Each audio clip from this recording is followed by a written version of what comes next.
Shemad upon you at Jerusalem, stand and face Jerusalem.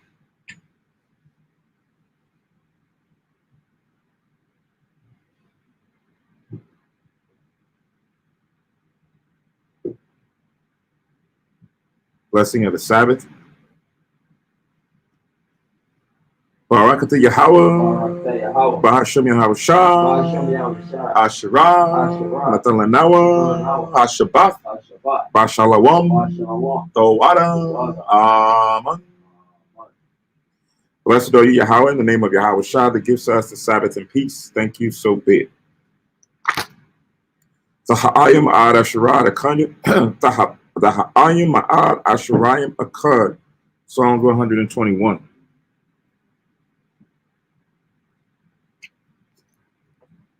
Anya, Harayim, Ayanyanya,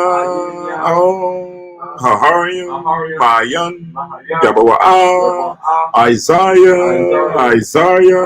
Yabawa'a, Mayahawa, Shaisha, Shamayim, Wa'aratiza, La'a, Yanathan, Lamawat, Regalia, Yala'a, Yanawum, Shashamarka, Hana, La'a, Yanawam, Wala'a, Yayashun, Shashuma, Yashurallah, Yahweh, Shemaya, Yahweh, Tazalia, Ayam, Ya, Yamin, Ya, Yamin, Yawamum, Hashamash, La'a, Hakaya, Wayarat, La'a, Balayala, Yahweh, Yashemaya, Mako, Ra, Yashema, Napasha, Yahweh, Yashema, Hawalakya,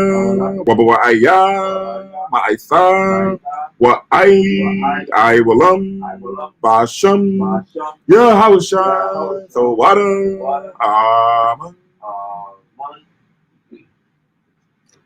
Psalms 121. I will lift up mine eyes unto the hills, from whence cometh my help. My help cometh from the Lord which made heaven and earth. He will not suffer thy foot to be moved. He that keepeth thee will not slumber. Behold, he that keepeth Israel shall neither slumber nor sleep. The Lord is thy keeper. The Lord is thy shade upon thy right hand. The sun shall not smite thee by day, nor the moon by night.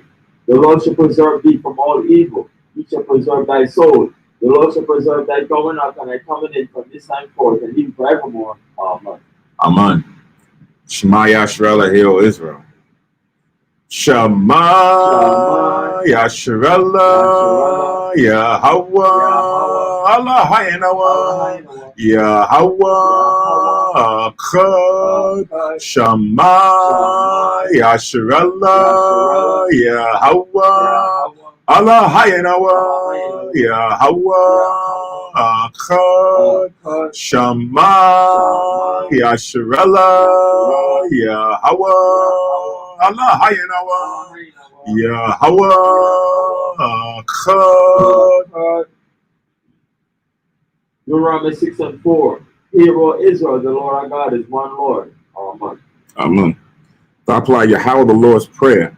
Abi Yanawa, Shabbat Shemayim, Kodash, Haya, Shamka, Yahweh, Malakwatka, Saba'ah, Ratazawanka, Haya, Aisha, Ba'aratiza, Ka, Bashamayim, Dathalanawa, Lakam, Yawum, Za, Wasalaklanawa, Kababathnawa, Kasalaknawa, Kababathyanawa, Wala'a, Habiyanawa, Oh, Nasayawan, Abo, Hawashinawa, Mara, Kaya, Laka, Hamalakwa, Waha'ala, Wathapara, La'aywalam, Amen.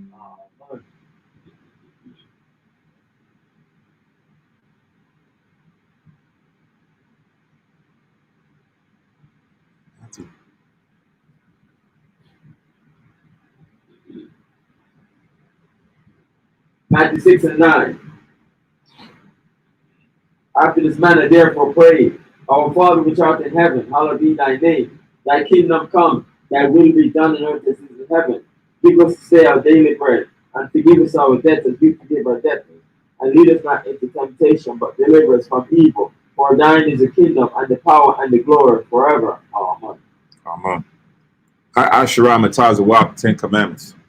La'ah, La'ah, Yahaya, Yahaya, Lakah, Lakah, Alahayim, Alahayim, Akarim, Akarim, Alpanya, Alpanya, La'ah, La'ah, Taisha, Taisha, Lakah, Lakah, Hasol, Fasal, Wala'ah, Wala'ah, Taibadum, La'ah, La'ah, Tawakakra, Shamwa, Shamwa, Yahawah, Yahawah, Alahayaka, Alahayim, Lashua, Lashua, Zakar, Zakah, Ath, Ad, Hayawum, Ayawam, Ashabath, Al-Shabath, Lakodashwa, Lakodashwa, Kabad, Kabad, Abiaka, Abaka, Wa'amaka, Wa'amaka, La'ah, La'ah, Daratazak, Ratizak, La'ah, La'ah, Zana'ah, La'ah, La'ah, La'ah, Takanah, Takanah, La'ah, La'ah, Tainah, Tainah, Shakur, Shapur, La'ah, La'ah, Takamah, Takamad, Ko, Kad, Asherah, Asherah, Lara'ayaka, Laraika, Amun. Amen. Exodus 20:2. I am the Lord thy God, which I brought thee out of the land of Egypt, out of the house of bondage. Thou shalt have no other gods before me. Thou shalt not make unto thee any graven image or any likeness of anything that is in heaven above, or that is in the earth beneath, or that is in the water under the earth. Thou shalt not bow down thyself to them nor serve them. For I, the Lord thy God, am a jealous God, visiting the iniquity of the fathers upon the children unto the third and fourth generation of them that hate me, and showing mercy unto thousands of them that love me and keep my commandments. Thou shalt not take the name of the Lord thy God in vain, for the Lord will not hold the guiltless that taketh his name in vain. Remember the Sabbath day to keep it holy. 6 days shalt thou labor and do all thy work, but the seventh day is the Sabbath of the Lord thy God. In it thou shalt not do any work, thou, nor thy son, nor thy daughter, thy manservant, nor thy maidservant, nor thy cattle, nor thy stranger that is within thy gate. For in 6 days the Lord made heaven and earth, the sea, and all that in them is, and rested the seventh day. Wherefore the Lord blessed the Sabbath day and holiday. Honor thy father and thy mother, that their days may be long upon the land which the Lord thy God giveth thee. Thou shalt not kill, thou shalt not commit adultery, thou shalt not steal, thou shalt not bear false witness against thy neighbor, thou shalt not covet thy neighbor's house, thou shalt not covet thy neighbor's wife, nor his manservant, nor his maidservant, nor his ox, nor his ass, nor anything that is thy neighbor. Amen. Amun, Shabbat, see.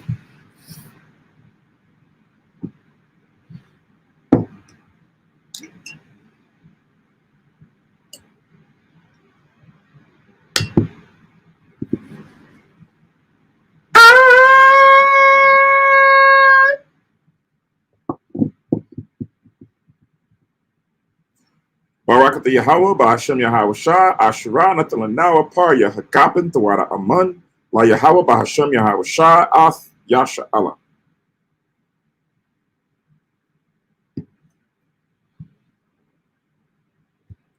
English translation. Blessed are you, Yahweh, in the name of Yahweh Shai, or the Most High in the name of Christ, that gives to us the fruit of the vine. Thank you, so be it, to Yahweh in the name of Yahweh Shai with Israel.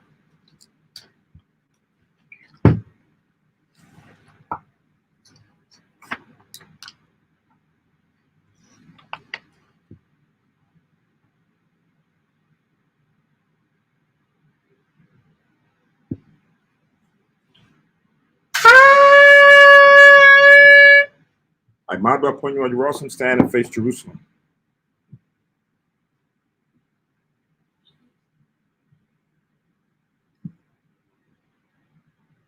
Barakatha Yahweh, Barakatha Yahweh, Haggadah, Haggadah, Rakawam, Rakawan, Abiyah, Abiyah, Wanara'ah, Aliyawan, Aliyawan, Malak, Malak, Sho, Shah, Shemayim, Shamayim, Wa'aratazah, Wakol, Wakal, Dabayim, Dabarim, Kayayim, Kayayam, Wagam, Wakam, Amashiach, Amashiach, Mayahawa, Mayahawa, Adawan Nawa, Adawan, Ahab Nawa, Ahab, Apalah, Apala, Yawaitazah, Yahweh Shah, Yahushua, Zakar Nawa, Karnawa, Yahweh, Yahweh, Baratazawan, Baratazawan, Aimka, Ainka, Yasha Allah, Yasha'ala, Izar Nawa, Isanawa, Banah, Banah, Wasap, Wasap, Yasha Allah, Yasha'ala, O, Nanawa, Nawa, Yum Yun, Yum, Aitha, Aita, Kayuamyum, Ayawam, Makwadam, Mapudam, Baba Kusha, Mapukusha, Shalat, Shalak, Mayaka Allah, Ma'ala, Wataz Wadat, Batazwata, Alahayim, Alahayim, La, La, Makanawa, Maganawa, Rapanawa, Rapanawa, Washamar, Washimor, Alnawa. Alnawa.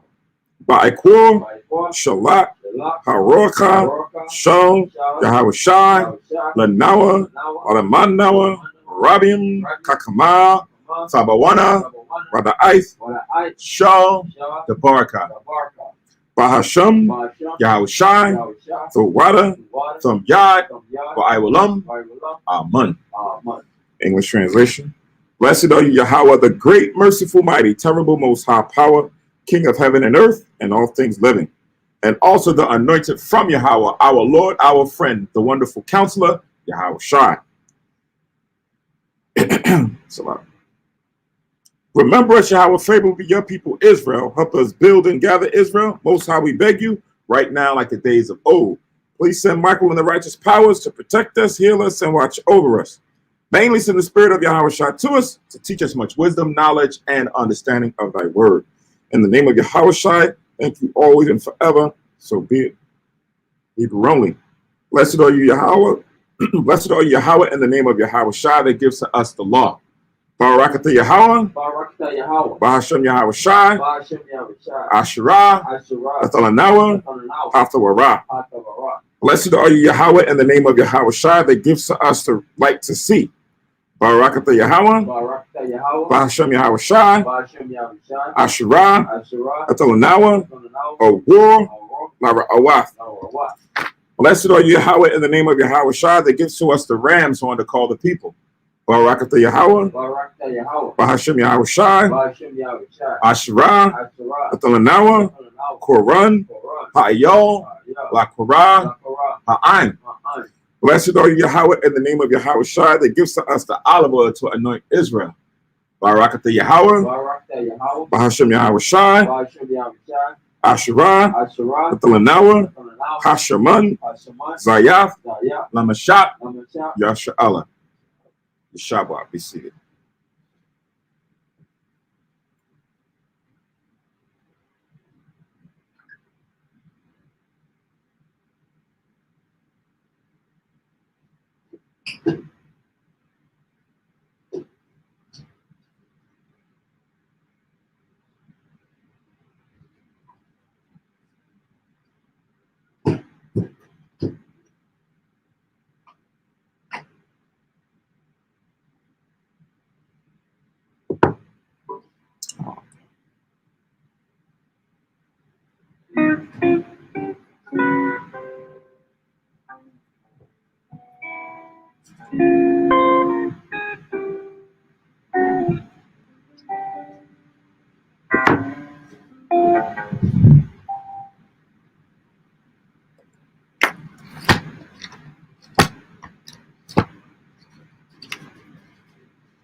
All right, shalom, shalom.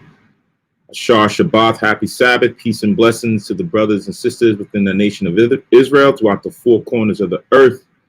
We are the Lord's chosen. We are the peculiar people. We are his heritage, his righteousness, his rod. So again, shalom to everyone. Enjoy, vast in the glory of being the Most High's chosen in these last days, that we have the opportunity to come and worship before the Lord on his day, which is the Sabbath day. So we give all of our peace and blessings and every well wishes that everyone's in good health on the Lord's Sabbath day. This is Hayasharel Kanas, which is a congregation of Hebrew in English. Which is the congregation of Israel translated in English, which is Hayasharel Kanas. So we teach the Most High's laws, statutes, commandments found throughout the Bible. We go through the history. We go through the prophecies. We go through the testimonies, fruits of the Spirit, everything that the Most High has given us as is written in his doctrine from cover to cover for our correction, for our reproof in righteousness, so that we can stand and be righteous men and women before the Most High. All right. So my name is Kahan Samak, or Priest Samak.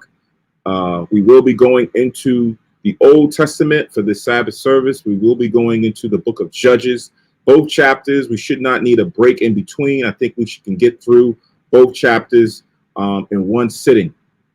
We'll be going through Judges chapter 11 and 12. All right, Judges chapters 11 and 12. So without further ado, I'm going to jump right into it. Judges chapter 11.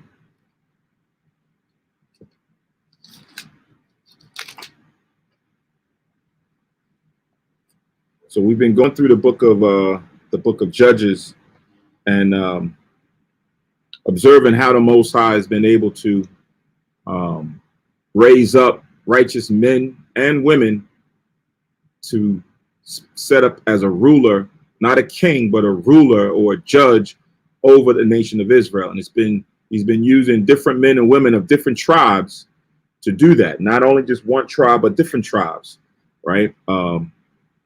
We've seen Issachar, we've seen Benjamin, we've seen Judah, right? We've gone through different ones, and now we're going to embark on a man who's now about to be raised up to be the ruler or judge over Israel.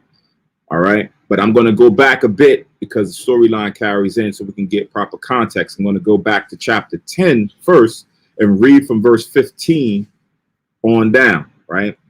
Judges chapter 10 and 15. Right. So this is coming after we had a few judges that was raised up, and then they passed on and other ones came up and so forth and so on. And then now we hear it where the Most High is about to raise up a nation to come against the children of Israel, and another judge is going to have to step in.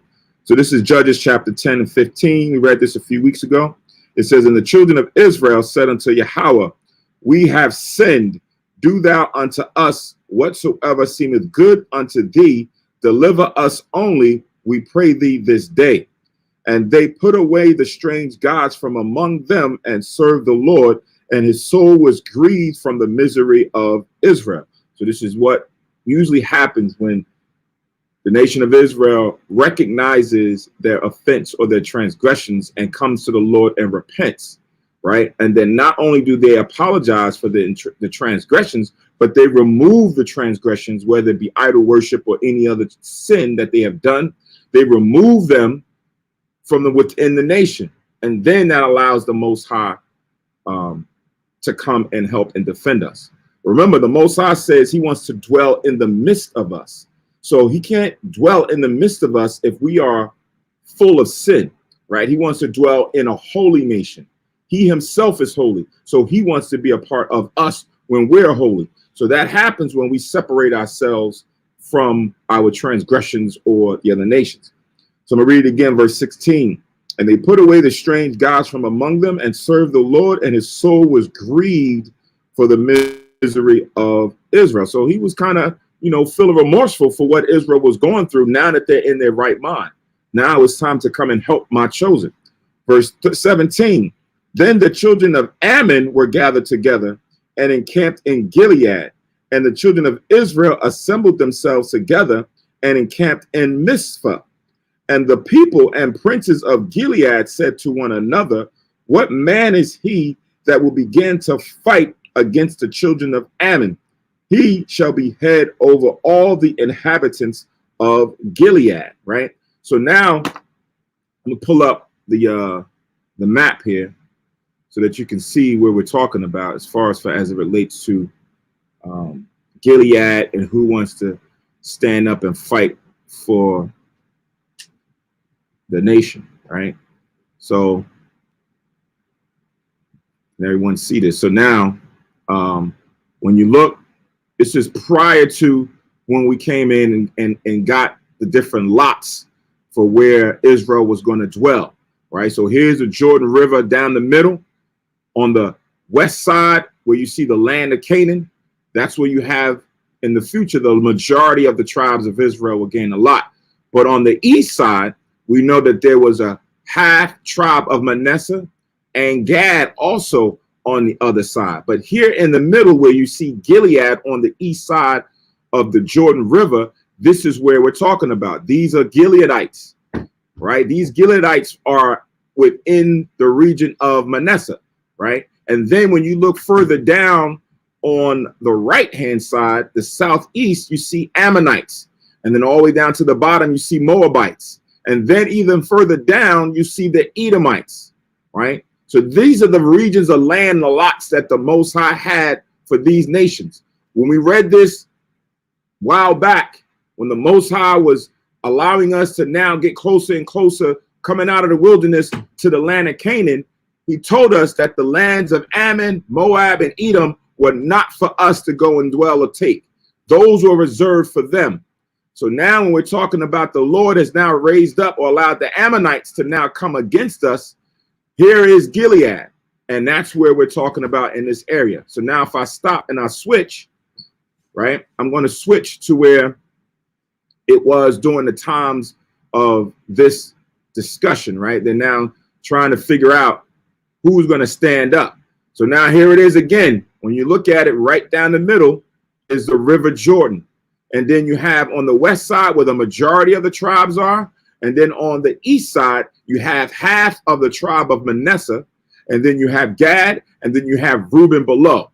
On the southeast side, you also see Ammon there again. And then to the bottom, Moab and Edom. So Ammon is bordering where Manasseh is dwelling, right? They share a border. So now Ammon is the one that's trying to come and raise up to come and fight a war against Gilead, which is Manasseh, right? So you see it even says Ramoth Gilead. So in that area toward the top portion, right in the same area where you see Ramoth Gilead, in there is what they call Mizpah, right? Mizpah is where they encamped, right? So now Israel is in that area to have a council or discussion as to who's going to now rise up to go and fight against Ammon. All right. So that's what we're talking about right now. All right. That area, this region, and these heathen, the Ammonites, so-called Japanese, right? Ammons are Japanese, Moab are the Chinese that are dwelling or bordering to where they are now. We know in the current state, they've gone far east. They've gone to the far east of where we're seeing them, where they first originally dwelt, right? Later on, at some point in time, we're going to I want to do a class and going into the original ancient lots of the nations, right? The descendants that came out of Ham, Shem, and Japheth, where they dwelt at in the beginning, and then over time, how they began to migrate to where they are now. Because sometimes when you read in the Bible, you read about certain lands, you read about certain names, the names that's in ancient script or text don't correlate to what you think them to be based on where they are modern. So there's a whole history behind how the nations from where they were here began to expand and broaden and get to the different regions where they are now. Specifically, we know Esau. We always talk about Esau and how they conquered and was in Europe and then the United Kingdom and different places like that. But how they began to stretch out and take lands that were never given to them, like the Japhetic lands, right? Japheth was removed and it was pushed into other areas. Ammon and Moab migrated further east. So we'll talk about that later on in another class. But I wanted to just highlight that for right now. All right. So see if I can make this a little bit smaller for now and leave that as a reference. All right. So now let's go back. Now we at Judges chapter 11. Right. So now the heads of all the people have come together to find out who's going to go and fight against Ammon. Right. So this is Judges chapter 11, verse 1. It says, now Jephthah, the Gileadite, was a mighty man of valor, and he was the son of an harlot. And Gilead begat Jephthah. So there was a man named Gilead, right, who was in Gilead, had the same name, who had Jephthah.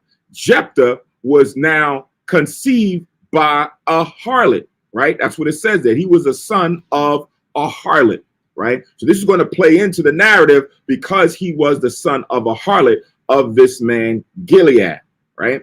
Verse 2, and Gilead's wife bare him sons. So Gilead had a wife that also gave him sons, but he also was dealing with this harlot or this whore who also got pregnant and conceived and birthed to him Jephthah.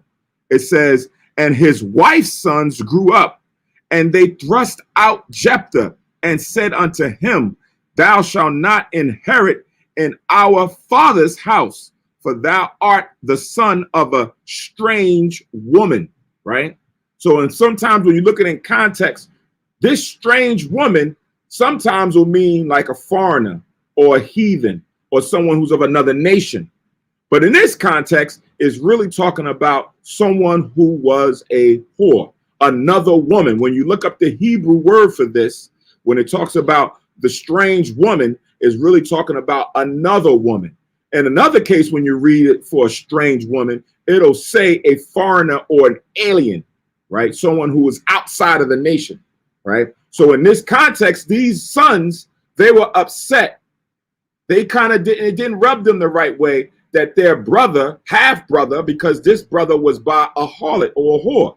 So we know how reputation and words and people speak out in the neighborhoods and the streets, where it was like, ain't his mother a whore? And they start talking bad and talking down on him. So that, what does that do? That stains the name of the family. So you don't like to have that. So this is what the discord was with the rest of the sons by Gilead and their mother with their half brother from this whore, right? Real quick, let's go to the book of Ecclesiasticus in the Apocrypha, right? The Most High even gives us precepts sometimes, well, precepts, not even sometimes, on how to keep your name righteous or to keep your name from being stained. So this is Ecclesiasticus in the Apocrypha, chapter 26. And I'm going to read verse 22.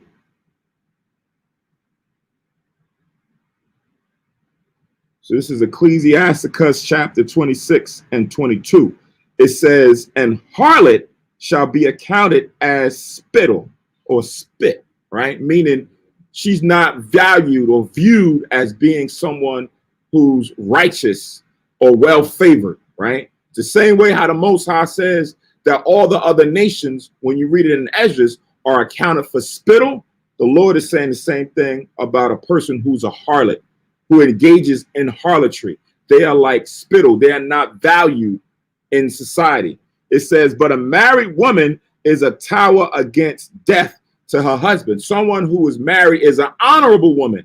She now honors and values and stays with her husband and follows suit, pardon me, as the duties of marriage as a wife. A harlot doesn't do that. A harlot goes from one man to the next man to the next man to the next man, right? She's undervalued. She's worth spittle in society. So this again is now playing into the narrative of why these other brothers of Jephthah viewed him as not worthy to take a part or to have a name of the heritage within their tribe from their father, right? Let's go to chapter 41 of the same book of Ecclesiasticus. Ecclesiasticus chapter 41 and verse 12.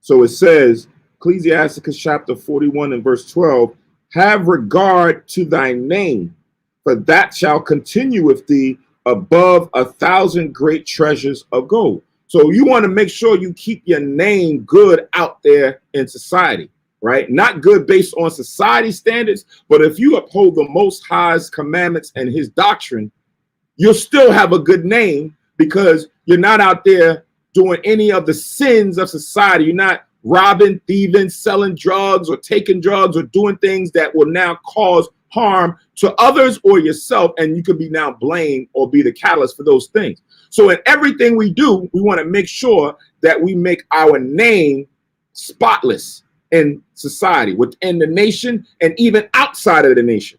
We don't want to be, have a good name within the nation. We want to even go out to the heathens and they say, you know what? He may be, have a certain way about him or think a certain way about him and his people being the righteous in the earth. But I don't ever see him going out there doing the things that would cause or warrant him to be classified as a criminal or warrant or classify him as a thief or a whoremonger or this or that. You want to make sure you keep your name spotless, right? Read again. Have regard to thy name, for thou shalt continue with thee above 1,000 great treasures of gold, right? I'm going to jump down to verse 17. It says, be ashamed of whoredom before father and mother, of a lie before a prince and a mighty man. So the first precept, it says to be ashamed of whoredom, to not go out there and deal with fornication with other people, right? And that's going to cause an ill name to now be upon your father and your mother, right? So you want to be careful of doing that, because back then we had a higher regard for our family name and the traditions that follow. Today, it's a bit different, because the lines are blurred as it pertains to what true marriage is and what harlotry or whoredom is. Today, before a person goes and gets a certificate and goes before the church or the judge or what have you, people engage in harlotry, right? We've done it through ignorance. I've done it through ignorance. You went and dealt with someone, and now you didn't take upon or have the right in your mind that you was going to take upon them the duties of marriage. You slept with them. Y'all was, playing house and everything else. But according to the Most High, that is supposed to now constitute marriage. But if you don't do that, and now you got somebody on the side, or you're dating, that is harlotry. That's fornication. That's whoredom. The Lord said to be aware of that, right? It says, be ashamed of whoredom before father and mother, and of a lie before a prince and a mighty man. Meaning, as far as for the words that you speak, right? Make sure you be very careful for those things, so that you do not get caught out there as being known as a liar or someone who doesn't hold his word. Now, let's go to Proverbs chapter 23.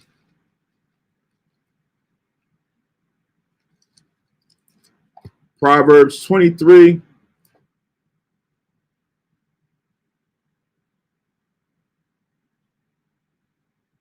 And 26.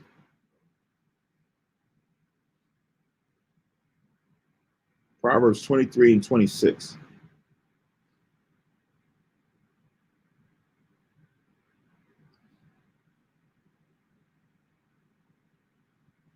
Kanan, if you could read that Bible, Kashaf.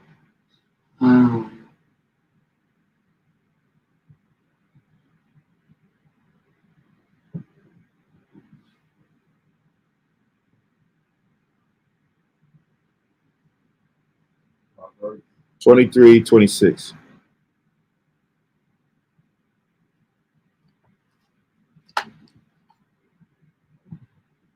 Proverbs 23, 26. My son, give me thine heart, and let thine eyes observe my way. Right. Give me thine heart, meaning have your heart to be one with the Most High, right? See it the way the Most High sees it, and not like how man sees it or society. Give me your heart. Read.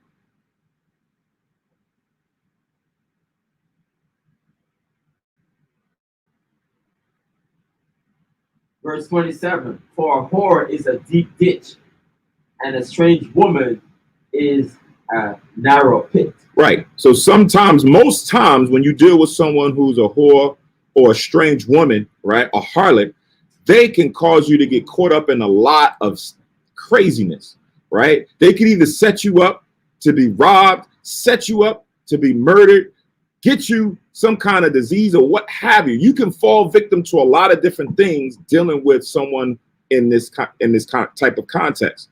So it says, give your heart over to the Most High, so that you can now be armed with the Most High knowledge and warn yourself or prevent yourself from dealing with these types of situations. Read on.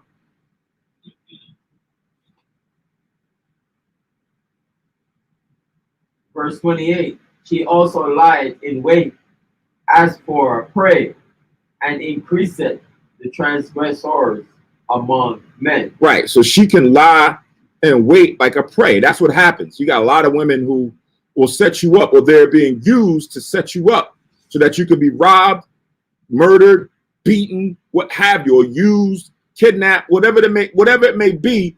These types of women, these are non-honorable women. These types of women are known out there in society, right? Don't be enamored with their beauty or what they might be able to get for you or whatever, because they are now, catalysts to be setting you up for the pit, right? Setting up men for transgressors to come in and do all kind of things to you. And it happens still to this day. So again, all of this now goes on what we know strange women or harlots or whores to be in society. And you stay away from them, and they are known by their reputation. So now when we go back to Judges 11th chapter, and we see this man Jephthah, who was born of a harlot. His brothers was not too kind or too fond of being associated with him, because most likely, based on what is being said in society, it was an ill name to the family name. So what they said was, we can't have you and be a part of our inheritance, because it's now going to now put a bad name on us and the family. So let's go back to Judges 11, and we read verse 2 again. And Gilead's wife bare him sons, and his wife's sons grew up. And they thrust out Jephthah and said unto him, thou shalt not inherit in our father's house, for thou art the son of a strange woman, or another woman. In this case, the other woman is a harlot, he didn't come from their mother. So they kicked him out. You got to leave. You got to bounce. You can't stay here, right? Not only do you can't get the name, a part of the inheritance, you can't stay here. You got to go. So they thrust him out, and he had to leave and go somewhere else, right? Verse 3, then Jephthah fled from his brethren and dwelt in the land of Tob. And there were gathered vain men to Jephthah and went out with him, right? So after he departed, right, shamelessly, right, he was kicked out, he gathered vain men, right, other men that now went along with him. Now, what do we classify vain men? Go to 1 Samuel's 12th chapter. 1 Samuel's 12th chapter.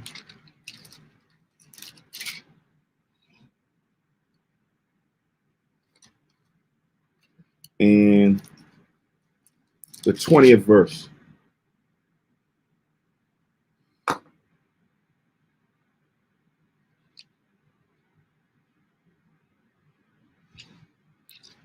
So it says, and Samuel said unto the people, fear not, ye have done all this wickedness, yet turn not aside from following Yahweh, but serve Yahweh with all your heart, right? So this is the prophet trying to give correction to the people to repent.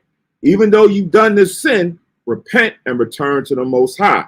It says, and turn ye not aside, for then should ye go after vain things, which cannot profit nor deliver, for they are vain, right? So when you don't follow after the Most High, and you following after other traditions, whether it be of men within Israel that have been following after the practices of other nations, you are now following vain things, things that cannot profit.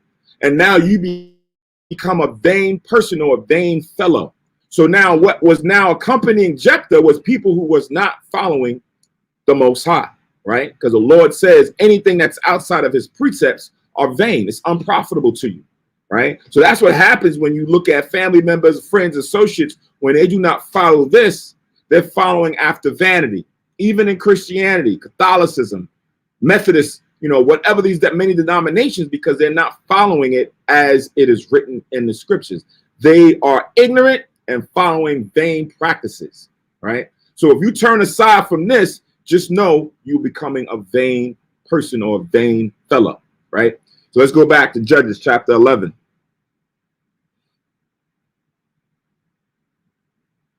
Verse 3 again, then Jephthah fled from his brethren and dwelt in the land of Tob, and there were gathered vain men to Jephthah and went out with him.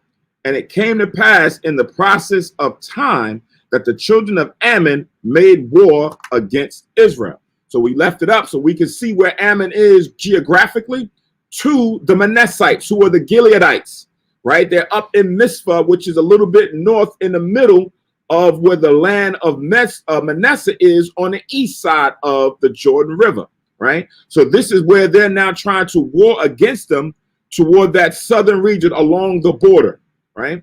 It says, And verse 5, and it was so that when the children of Ammon made war against Israel, the elders of Gilead went to fetch Jephthah out of the land of Tob.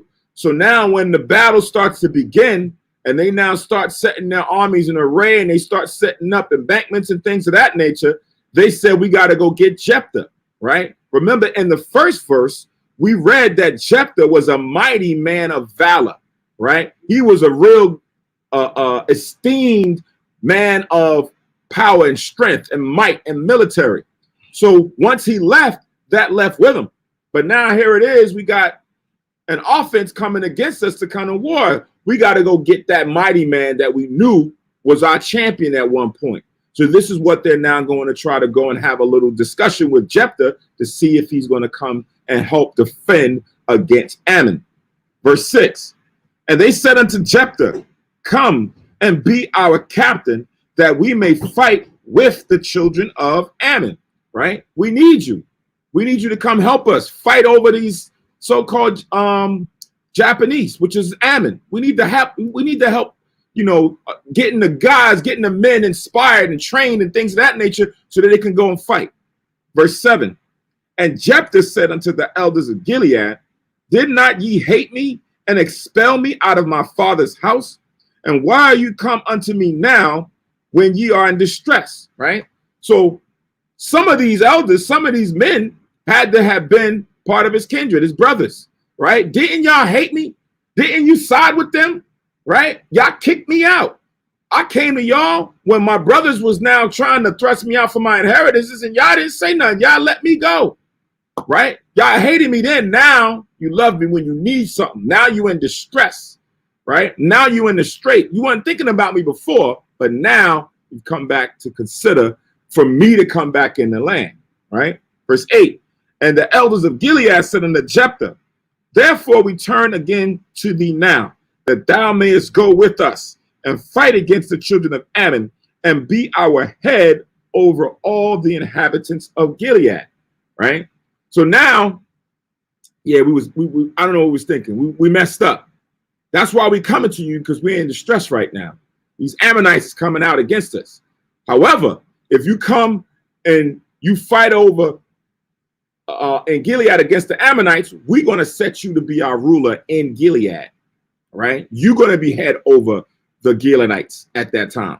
Verse 9, and Jephthah said unto the elders of Gilead, if ye bring me home again to fight against the children of Ammon, and the Lord deliver them before me, shall I be your head? Right? So this now asking for confirmation. If this thing be true, and I come back, and the Most High deliver, not I deliver, but the Most High deliver Ammon into our hands, shall I be your head? Right? I need to hear from all of y'all. All of y'all got to say kun. I don't want to hear kuns and la'ahs. Everybody got to agree. Verse 10, and the elders of Gilead said unto Jephthah, the Lord be witness between us, if we do not so according to thy word. So the Most High going to judge us if we go back on you being our head once we take down Ammon, right? So this is the thing now. So now it's like you done brought the Most High involved and says, you know, if we don't set you up, the Most High is going to judge us and can take us out, right? So now it's out of our hands. It's something that we got to do because the Lord is involved now. Verse 11, then Jephthah went with the elders of Gilead, and the people made him head and captain over them. And Jephthah uttered all his words before the Lord in Mizpah, right? So now all of what was now discussed as he went and was set up as the head and the captain of the host, he now has to get the people all in order as to what now is about to transpire. So he uttered all those words before the Most High and the people about what was now about to happen. This is how sometimes you see a lot of the righteous men when you read it in the Maccabees, when you read it in Samuel's, how sometimes we had to get the people inspired in front of the Most High, and now we can go and fight against our enemies. Right? Verse 12, and Jephthah sent messengers unto the king of the children of Ammon, saying, what hast thou to do with me, that thou art come against me to fight in my land? What's the cause? What's the reason? What spurred on this aggression just so suddenly? Why do you want to come and fight against me? Right? Verse 13. And the king of the children of Ammon answered unto the messengers of Jephthah, because Israel took away my land when they came up out of Egypt, from Arnon even unto Jabbok and unto Jordan. Now, therefore, restore those land again peaceably. Right? So now, again, if you go back, if I try to wind this up a bit again, even bigger, when you look at what they're talking about, right? Actually, I'm gonna stop this one and I'm gonna go back to the other one, because the other one shows what they're talking about, right? So here, when you look at, it talks about from Arnon unto Jabbok. So here is Arnon right here in the middle, under where the Amorites say, and then towards the top you see the Jabbok River. So in this region is what they're talking about as far as for what was now taken, right? Y'all took this region from me. So now I'm about to come and fight. So this is what the discussion is over, that when we came out of Egypt, we went and took their land. We want that land back. If you restore it unto us peaceably, we don't have to go and fight, right? But this is our land. Exactly, but that's what they're saying. Oh. We took their land, right? We have taken their land when we came out of Egypt, and they won't fight against us if we now come back and give over that land peaceably to them, right? So now here, when we look at it here, it's still right here in this region. This is what they're beefing about, right in that area there, right? So now it's the same thing we just showed. Now watch this, right? What they left out, the king left out some vital piece of information, right? Because it wasn't that we just came out of Egypt and went and just took land that was theirs. Because remember, when we read it in the history, the Most High says we could not have the land of Ammon or Moab. It was for not us to take. The Lord had reserved that for them. That's Moab. That's their land right there. Right. Yeah. Right. But the land that now we occupy at one point in time was once theirs, right? But we got to find out what happened through history. That's why sometimes going back into the history is key. So now let's go back to verse 14.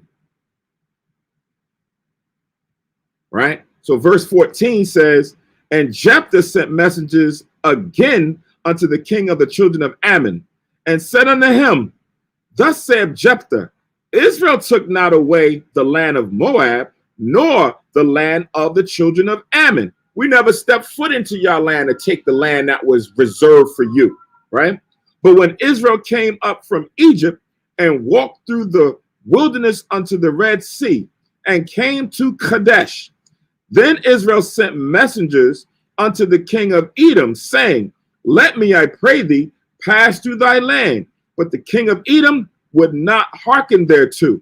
And in like manner they sent unto the king of Moab, but he would not consent. And Israel abode in Kadesh, right? So now when we came out of Egypt, which is the southern portion of it, southeast, we now migrating through the Red Sea, and we're coming up into the wilderness to now come towards the land of Canaan. So now when we're coming through, you see Edom at the bottom portion. We say, hey, can we come through your land? No, we can't come. Y'all can't come through our land. And then Moab, who was above them, said, no, y'all can't come through our land. So then we came through Kadesh, and both nations said no. So we stayed there in Kadesh. You read about this in Numbers, the 20th chapter, right? Go back into the history. Numbers, the 20th chapter.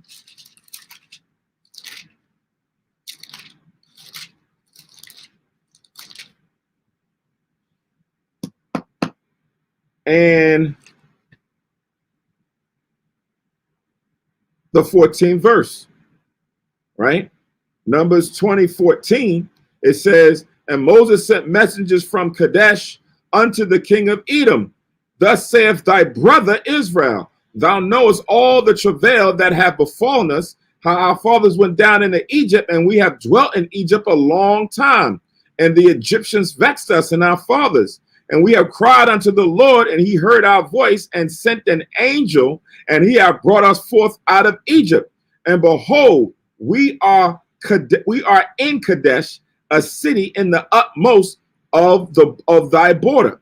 Let us pass, I pray thee, through thy country. We will not pass through the fields or through the vineyards, neither will we drink of the water of the wells.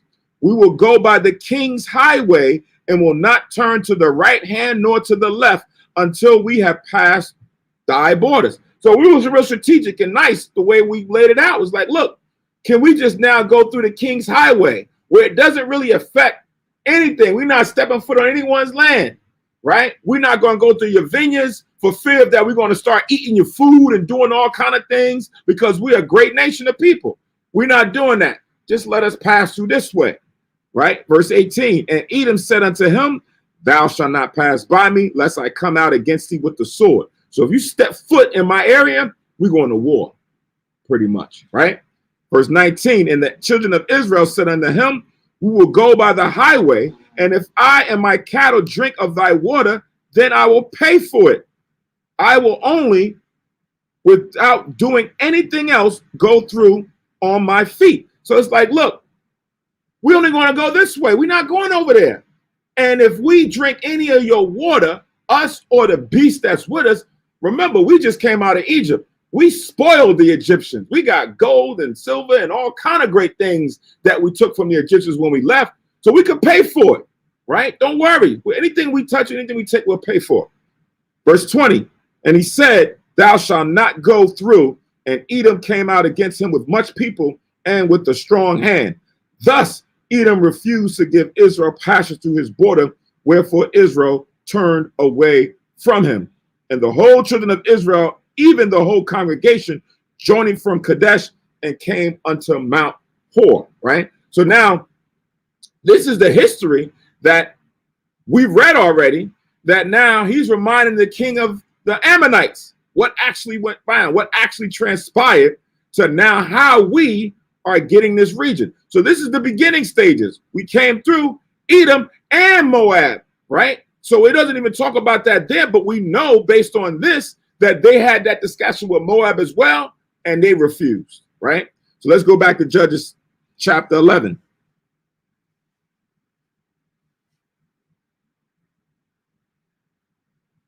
So now we at Judges chapter 11, and we at 17 again. Thus Israel sent messages unto the king of Edom, saying, let me, I pray thee, pass through the land. But the king of Edom would not hearken thereto. And in like manner they sent unto the king of Moab, but he would not consent. And Israel abode in Kadesh, right? That's why history is good, because sometimes it can save you. It can provide clarity for other things later on, even for us today, right? When we hear about people saying, oh, we never did this, we didn't do that, that was them, da da da, we can go into the history of what actually transpired and the judgment that the Most High had given based on those circumstances, so that it can now not be said, oh, that was just then, don't worry about it. No, certain things will also have an effect even in the future, right? Not just the present, but even in the future, because it is the Most High's judgment, right? So now let's read on verse 18.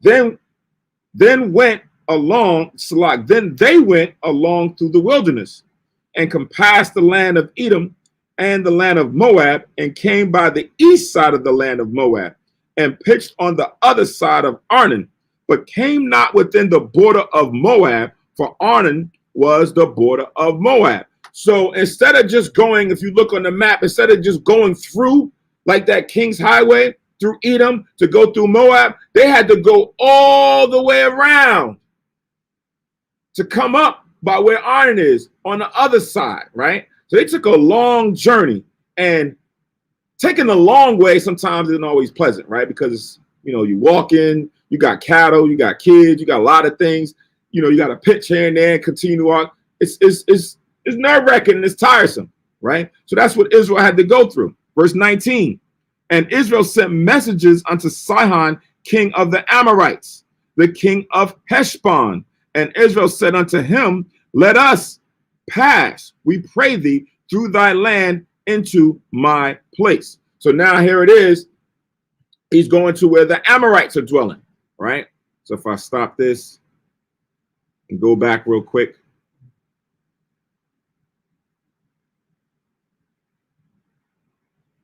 So remember, right? Here it is, the Moabites, here's Arnon, here's the Amorites, right? So the Amorites has that land that's over there in the middle. So we already done bypassed Edom, Moab, and we made sure that we made a way that we did not go onto their land. So now here it is, you're coming up in between where Moab and Ammon is to go to Arnon, to go to where the Amorites, to ask of them if they can allow us to pass through, right? So now that's what we're reading here in verse 19. I'll read it again. And Israel sent messages unto Sihon, king of the Amorites, the king of Heshbon. And Israel said unto him, let us pass, we pray thee, through thy land into my place. Go to Numbers chapter 21.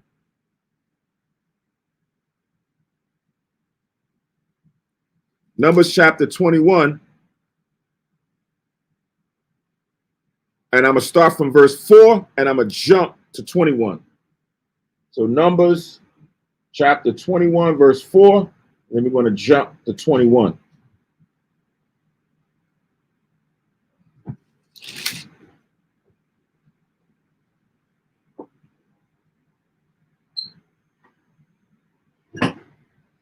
So Numbers 21 and 4, it says, and they journeyed from Mount Hor. That's what we read that they was now, that's where they was at, right? They journeyed from Mount Hor by the way of the Red Sea to compass the land of Edom. And the soul of the people was much discouraged because of the way, because of that trek that they had to go around Edom and Moab to get to where they was at, to now come to Arnon where the Amorites are, right? So let's jump down to verse 21. In verse 21, it says, and Israel sent messages unto Sihon, king of the Amorites, saying, let me pass through thy land. We will not turn into thy fields or into the vineyards. We will not drink of the waters of the well, but we will go along by the king's highway until we be passed by thy borders. So again, they wanted to just pass through. Same thing that they asked of the Edomites and the Moabites. Now they're asking of the Amorites, right? Verse 21, and Sihon would not suffer Israel to pass through his border. But Sihon gathered all his people together and went out against Israel into the wilderness, and he came to Jahaz and fought against Israel, right? So now they not just didn't want us to come forward or pass through their land. They refused, and then they came out to fight against us, right? To war against us, right? I guess they felt, disrespected that we asked them to just walk through their land, right? It's like you have in the backyard, and your backyard is a passageway to get to another area. And someone say, hey, can I pass through your backyard? And you like, man, I don't want them to trample on my grass and anything else. They said, listen, don't worry about that. We're not going to go on your grass. We're just going to go on the outside of your property line and walk that way and continue on. Don't worry, we're not going to, mess up your land, your flowers, or pull fruits off your land. We're just going to continue on, right? And they say, nah, you can't pass through. Right. And then not only are you upset that they asked you, but now you're going to say, matter of fact, for even asking me to come across my land, I'm about to whip your behind. And that's kind of what the Amorites are saying. Now you can't come through, and we coming to fight against you. Right. Keep in mind, we're a nation of people on the move. Right. So sometimes that can seem threatening. It's not like one person, two people, five people. This is thousands of people that are there with cattle and everything else. So you may become fearful and thinking that they about to come and try to take over my land or take over my area. They're just being deceitful, and they may want to come in. So they said, you know what? We're coming out in a fight. Verse 24, and Israel smote him with the edge of the sword and possessed his land from Arnon unto Jabbok, even unto the children of Ammon, for the border of the children of Ammon was strong. So that's what we see here. On the right side, you see the Ammonites going up. And then right on the other side is the Amorites. So from Arnon to Jabbok, we took that land, right? We warred against them, right? But the Most High delivered that into our hands after they came out against us, right? So they had that land, not the Ammonites. This is what the history is saying here. Verse 25, and Israel took all these cities, and Israel dwelt in all the cities of the Amorites, in Heshbon, and in the villages thereof, right? So now we see what now transpired with that region and how we got it. Hold that, we're going to come back to it. But now let's jump back to Judges chapter 11. And we're going to reread verse 19. So it says in verse 19, and Israel sent messages unto Sihon, king of the Amorites, the king of Heshbon. And Israel said unto him, let us pass, we pray thee, through thy land into thy place. But Sihon trusted not Israel to pass through his coast. But Sihon gathered all his people together and pitched in Jahaz and fought against Israel. That's what we just read, right? It says, verse 21, and the Lord power of Israel delivered Sihon and all his people into the hand of Israel, and they smote them. So Israel possessed all the land of the Amorites, the inhabitants of that country. So anyone that's in this region that we're seeing here that the Amorites was dwelling in, we took that. They was there. They came out against us. We fought. The Most High allowed us to win. Now we got new land, right? So now we still trying to figure out, what are you talking about? We went and took your land, right? Verse 21. So like verse 22, it says, and they possessed all the coast of the Amorites from Arnon even unto Jabbok, and from the wilderness even unto Jordan. So now the Lord power of Israel have disposed the Amorites from before his people, and shouldest thou possess it? So the question is, how is it that this was a land that was owned by the Amorites, right? They had it. They fought against us. We kicked their behind. The Most High allowed us to win, and we took that land. How is it yours, right? What part of the game is that? Where did that come into the history? Y'all wasn't there at that time. Y'all was over there on that area. But now how is it that that land was yours, but it was already conquered and controlled by another people? Let's read on. Verse 24. Will not thou possess that which Chemosh, thy God, giveth thee to possess?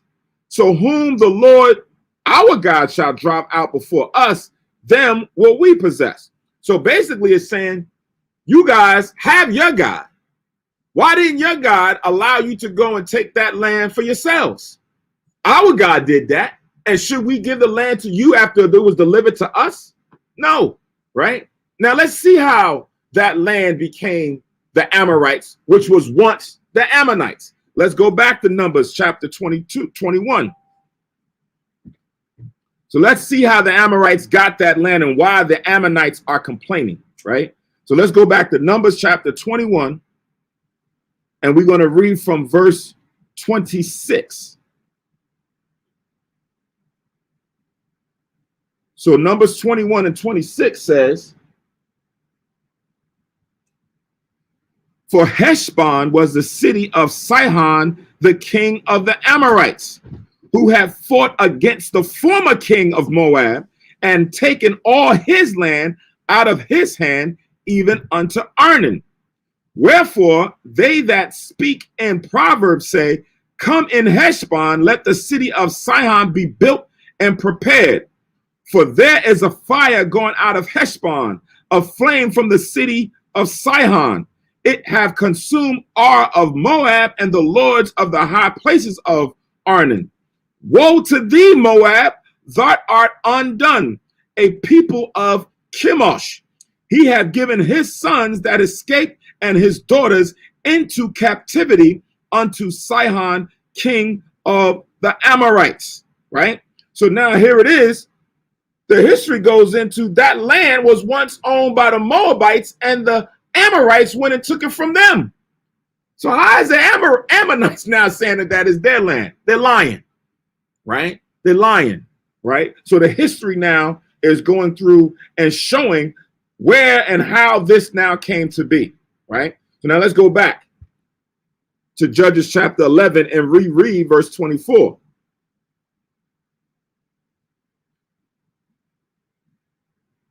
So it says, will not thou possess that which Chemosh thy God giveth thee to possess? So if your false God had now went and delivered a nation of people to you and delivered the land and the people to you, ain't you going to possess it? Well, so whosoever the Lord our God shall drive out from before us, them we will possess. So that's what happened with us. The Most High, our God, gave us that land, and we're going to possess it, right? It's not something that we're going to deliver over to you peaceably or whatever, because you never have rights to it, or you shouldn't own it anyway, right? So this is what now the dispute is about.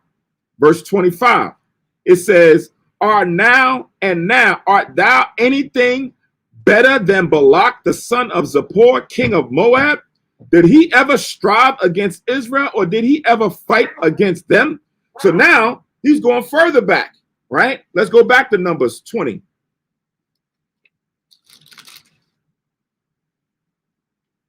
Numbers 22, right? So now here it is, this land that was once Moab's, that was conquered by the Amorites, and then we came and conquered the Amorites. Let's see what the Moabites said.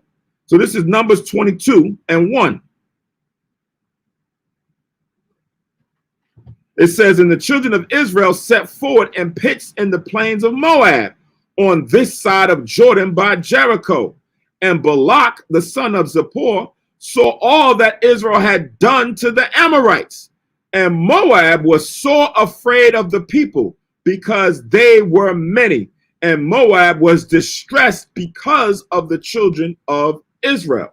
So now that began the conflict. They didn't come out and fight against us because they were what? So afraid of what they saw the Most High do for us against the Amorites. So this is where they went and got Balaam to come and try to curse Israel, for them to now be able to stand before us and our God. Of course, when we read the storyline in Numbers 22 on forward, it didn't work.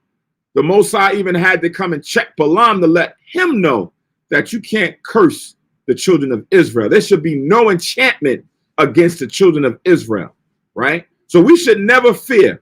Matter of fact, let me get that real quick.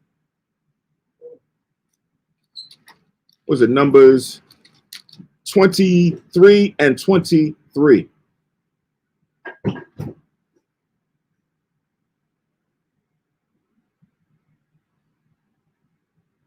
Numbers chapter 23 and verse 23. It says, surely there is no enchantment against Jacob, neither is there any divination against Israel.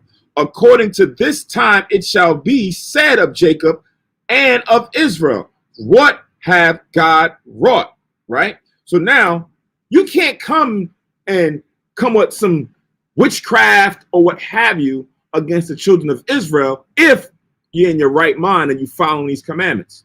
If you're following after the other nations, following after their practices, following after their customs, worshiping their false gods, and they come and they put these enchantments and sorceries and things, witchcrafts on you, you're going to be subject to it, because you're not standing or clothed with the Most High's armor, clothed with the Most High spirit.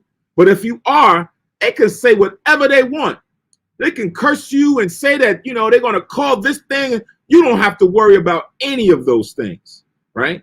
And that's what we was taught when we went into the history that dealt with Balak and Balaam, right? None of that affects us. When you see the kings go out there, the men go out and they preach and they teach, you know how many people are sending up curses or trying to send up curses against Israel through Satan? You know how often they do that? Whether they're in their homes, whether they're in their schools, their churches, whatever, they're sending up curses all day long. But they forget that the Most High is the Most High, our God, to those that follow him, right? So when that happens, Satan can't take that to the Most High, like Most High, these Moabites, these Ammonites is trying to curse you. We're gonna carry that to you for you to do their will. The Most High said he's a God and a God only to Israel. He's not hearing their petition. He's not acknowledging their prayers or curses. No, Satan does, and he gives them that because they follow after him, but not the Most High when it comes to now condemning or cursing us who are now standing for righteousness. It's not going to happen, right? So now if Moab didn't come again, what do you think? Who do you think you are, Ammon, that you now thinking that you're bigger than them to come and do this? And that was their land, right? So let's go back to Judges chapter 11. So verse 25 again says, and now art thou anything better than Balak, the son of Zippor, king of Moab? Did he ever strive against Israel, or did he ever fight against them? While Israel dwelt in Heshbon and her towns, and in Or and her towns, and in all the cities that belong by the coast of Arnon, 300 years. Why therefore did ye not recover them within that time? So all that time that transpired that was going on, why you never stepped up? Why you just saying this now? Why is this such a thing? Or are you making a claim out of context to say that this is your land? What happened? All these years that went by, even when Moab was there, they didn't do this. Why you didn't say nothing? Why you ain't come up to them and say, hey, this should be our land? Why you ain't go to petition to the Amorites, give us our land, and then want to go fight against them, right? Verse 26, while Israel dwelt in Heshbon, 27, wherefore I have not sinned against thee, but thou doest me wrong to war against me. The Lord, the judge, be judged this day between the children of Israel and the children of Ammon. So you can't cause or see any fault with me. I haven't done anything wrong to you. We have not transgressed. We didn't take your land. We didn't do anything. But what you have done is disrespected me and my people. So now our God is going to be a judge between us and you, meaning we're going to see who the Most High is going to deliver into whose hands, right?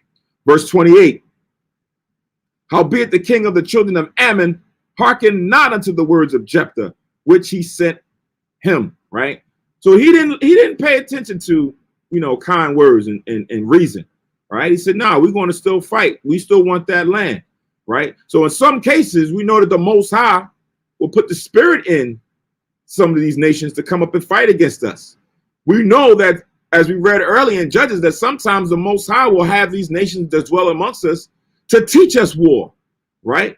To give us, that experience on being able to defend ourselves in certain cases. Sometimes that happens, and sometimes this is just the pride of the other nations, and this is going to be their downfall, the same way how it is now. Pardon me. So now, verse 29. Then the Spirit of the Lord came upon Jephthah, right? So we was reading in the class this evening about the Holy Spirit, right? The Holy Spirit now entered into Jephthah. Oh, let's go to the book of Isaiah. Spirit of the Lord.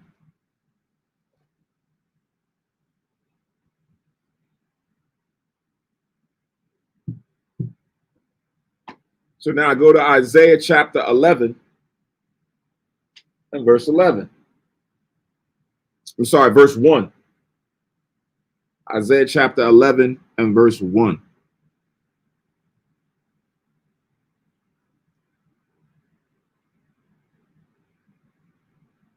Mother Shah, if you can read that when you get it. Baba Shah.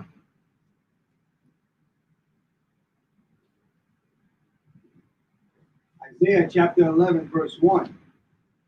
And there shall come forth a rod out of the stem of Jesse, and a branch shall grow out of his roots. Right. So this is now prophesying about Yahweh Shah, right? Coming out of the stem or the seed or the loins of Jesse, who was a Judite, right? And a branch shall grow out of his roots. Read. And the Spirit of the Lord shall rest upon him. Right now, so it says, and the Spirit of the Lord. That's the same thing, the Spirit of the Lord that now came on Jephthah. So now we read in the class in Corinthians that the Spirit of the Lord has different gifts or gives different gifts to different people severally, meaning to whom it chooses, it will give a certain gift to. So what comes out of the Spirit of the Lord? Read. The spirit of wisdom and understanding. Right. So it says you can get the spirit of wisdom, right? Or you can get the spirit of understanding, right? All come from the Holy Spirit or the Spirit of the Lord, but one can get wisdom, one can get understanding. Read. The spirit of counsel and might. The spirit of counsel, to be able to go and have the ability to counsel certain people with logic and reason. Then it says, and the spirit of might or strength or prowess to go out there and fight. That's a spirit that can come upon you. Now, everybody is not given these same things, but the Lord can now give it or have it rest on certain individuals so that they can be the captain of the host to go and lead that charge. And then the Most High himself will also send angels to come and help fight against our enemies. Read on. The spirit of knowledge and of the fear of the Lord. The spirit of knowledge and the spirit of the fear of the Lord. All of us should have the spirit of the fear of the Lord, right? The spirit of fear of the Lord is definitely allowing us to keep his commandments. So now certain things are given severally to everyone, and then others are given sparingly to certain individuals, right? Read on. Verse 3. And shall make him of quick understanding and the fear of the Lord.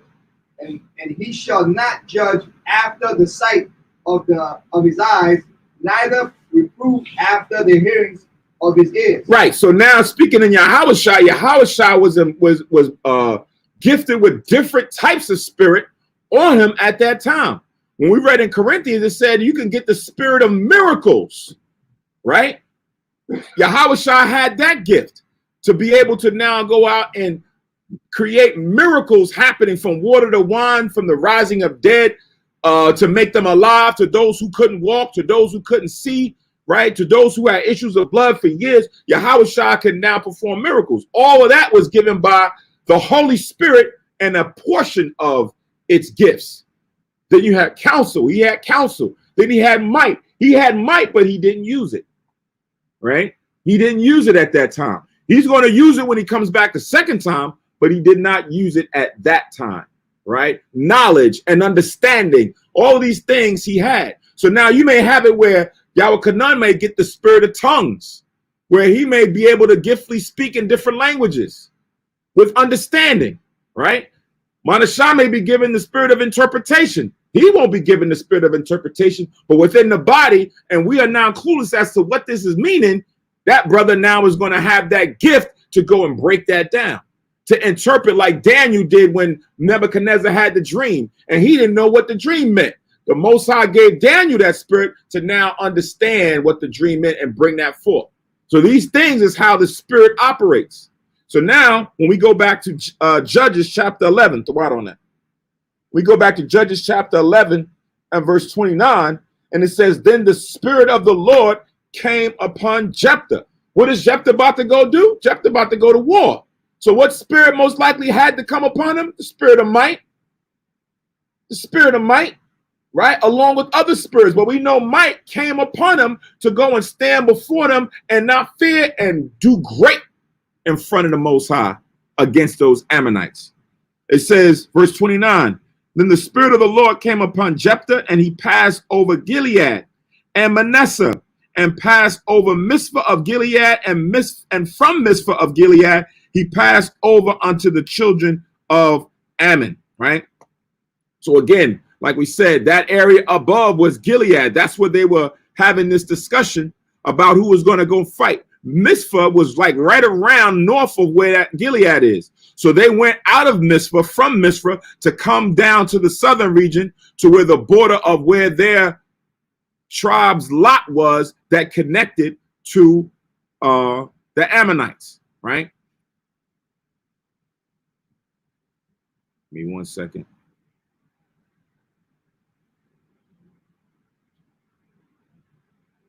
And that's what that shows, right? So here's Gilead in this area. So now here's Ammon. So down there coming down to go and fight against the Ammonites. Verse 30.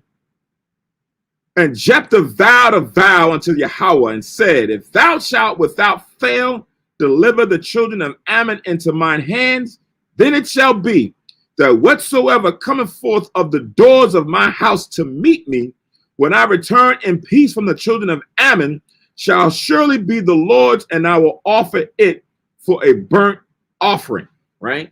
So sometimes you got to be very careful what you say, right? In general, you got to be careful. You should be careful for the words that come out, right? Sometimes you slip with the tongue, but you still always want to be careful and cautious as to what comes out, right? So that it may not offend. Sometimes your intentions are not to offend someone, but sometimes it may come out and you have to clean it up. But when you speak before the Most High to make a vow, you definitely have to be very considerate of what it is, because once you vowed a vow, you can't go back. We went into this previously in the law as it pertains to vows, right? So we know that these vows have to be executed before the Lord, right? Go to Ecclesiastes in the Bible, not Ecclesiasticus. Ecclesiastes chapter 5.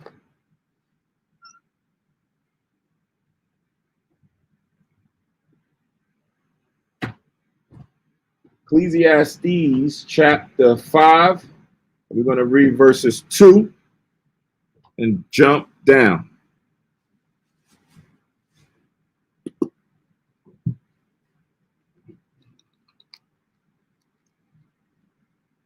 Somebody read that, Baba Kushai.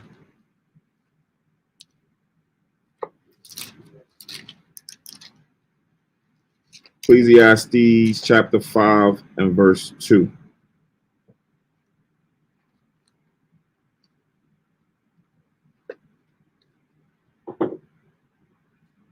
Ecclesiastes chapter 5 and verse 2.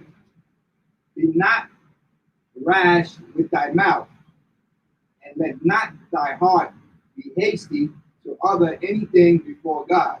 For God is in heaven, and thou upon earth. Therefore, let thy words be few. Right. So be very careful when you speak before the Most High, right? Consider your words.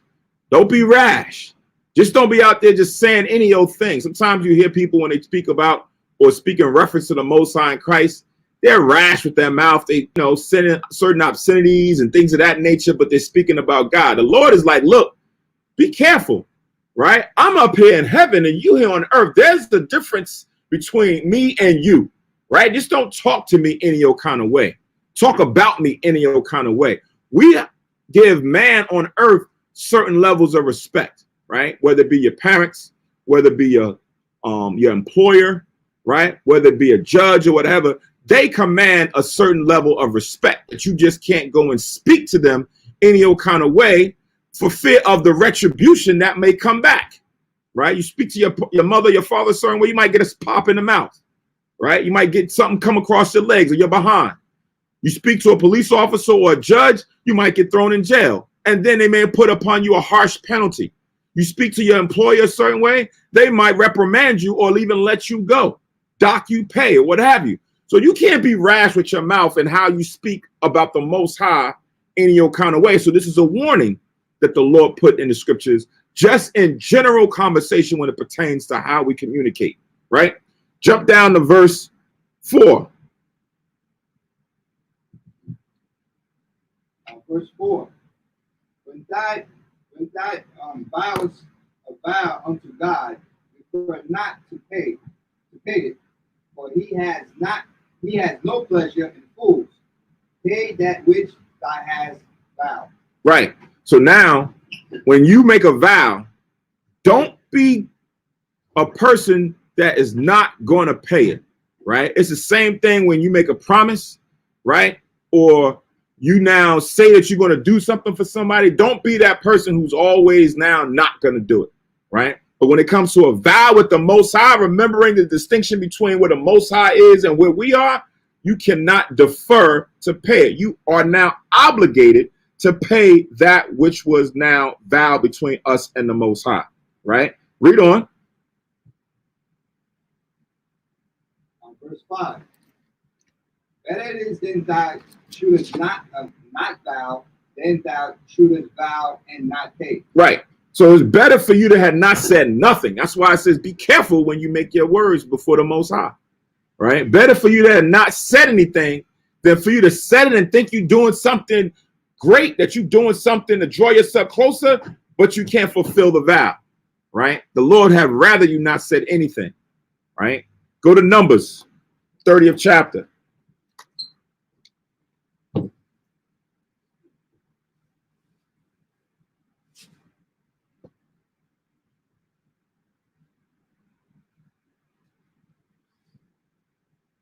Numbers chapter 30 and 2.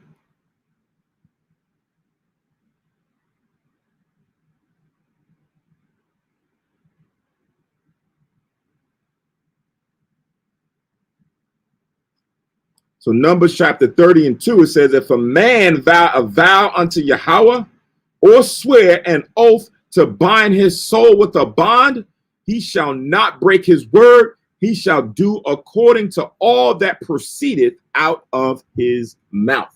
Right? So again, it reaffirms that once you make that vow, you can't come back. So once he said that, right? Jephthah said that, the first thing that come through my doors, right? Could have thought that it was going to be gold or some gifts or whatever it is that they was going to now present to him for winning the war. That might have seemed logical, but you got to take into consideration that the chances of it not being that it could be anything. And what are those? Are you prepared to deal with those consequences? Right.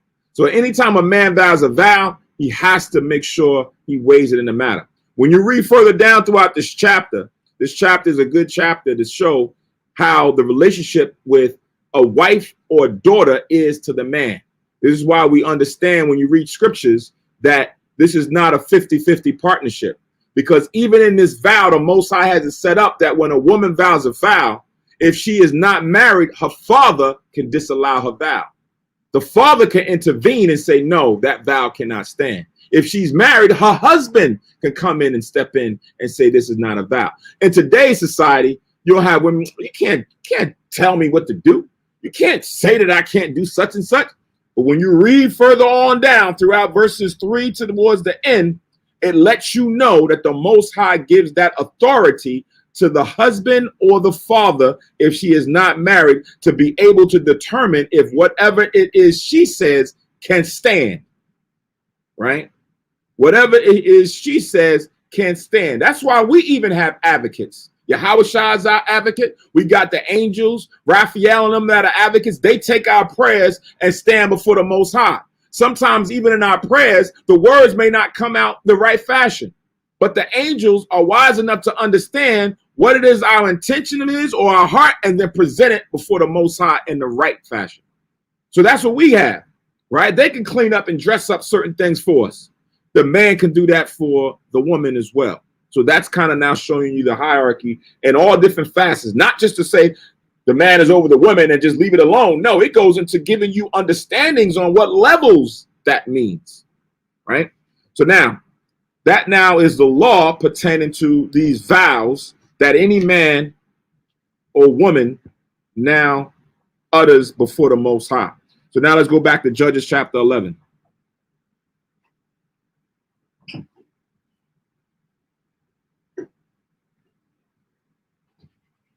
Judges chapter 11, and we at verse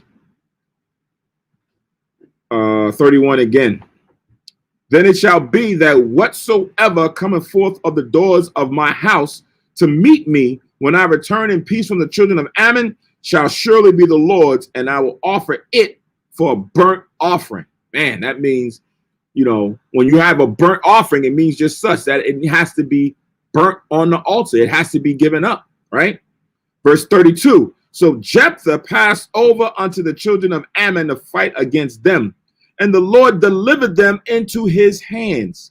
And he smote them from Or even to thou come to Maneth, even 20 cities, and unto the plain of the vineyards, with a very great slaughter.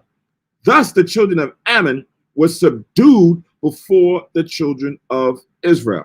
So the Lord gave a great slaughter, as is described, where a lot of Ammonites, which are the so-called Japanese at that time back then in history, was slaughtered, right? Sometimes you read history and it joggles the mind to think about that. So that's those people. That's what happened to those people. Wow, the Most High did that to those people.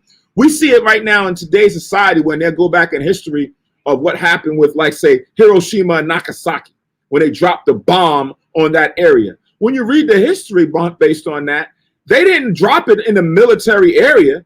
They dropped it where civilians live, innocent people, and killed a lot of people, right? For no reason, right? They killed all of those innocent people. So in this context, when you read the scriptures, how these men came with the offense to come against the children of Israel, the Lord allowed us to decimate them. So now we look at today's, you got some people who, you know, you just had the Olympics, it's over there in Tokyo. You got people who are Ammonites who now went and competed as Americans in Tokyo against their own people.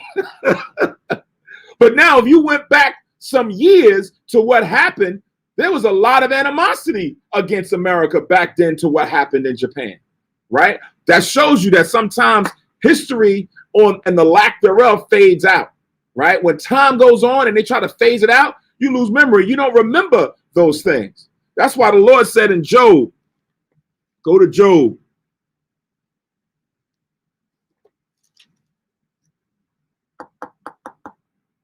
Job chapter 8 and 8.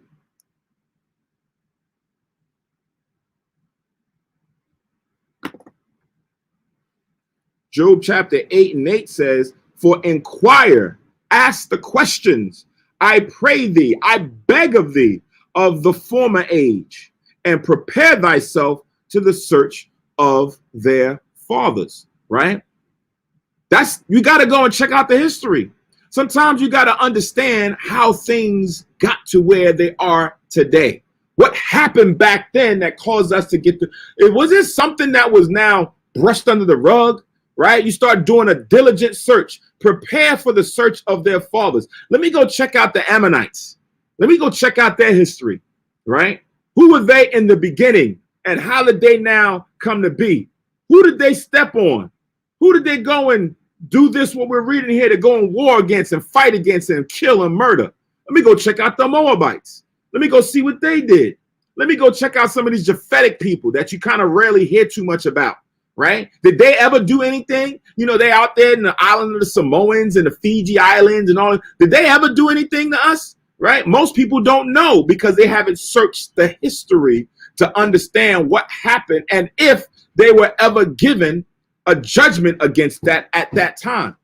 You'll read about through history that sometimes, whether it be Ishmael or the Hamitic people or Moab and Ammon or the Japhetic nations, that they did some dirt against us. We always talk about Esau. We know Esau. It's still going on today. So that's like raw in our tongues. But there's other things that the other nations have done to the children of Israel that has not been dealt with yet. Right? And you read about it and you go in history and you're like, dang, they did that? I never knew that. Right? They over here, they marching with us, right? They coming, you know, they got the BLM church, they marching with us. But when I look at the history, I'm like, yo, did you know that this what you did to us? And they could be like, nah, but that was, you know, that was like, that wasn't me. That was like hundreds of years ago. But the Lord said that he's still going to judge your nation for doing that. They still have to go through the judgments that's mentioned in Psalms. Like these things have to happen. So this is now what we have to go and check out as far as for the history that now weighs in and plays a part on our present, current, and future state. So now let's go back to Judges 11.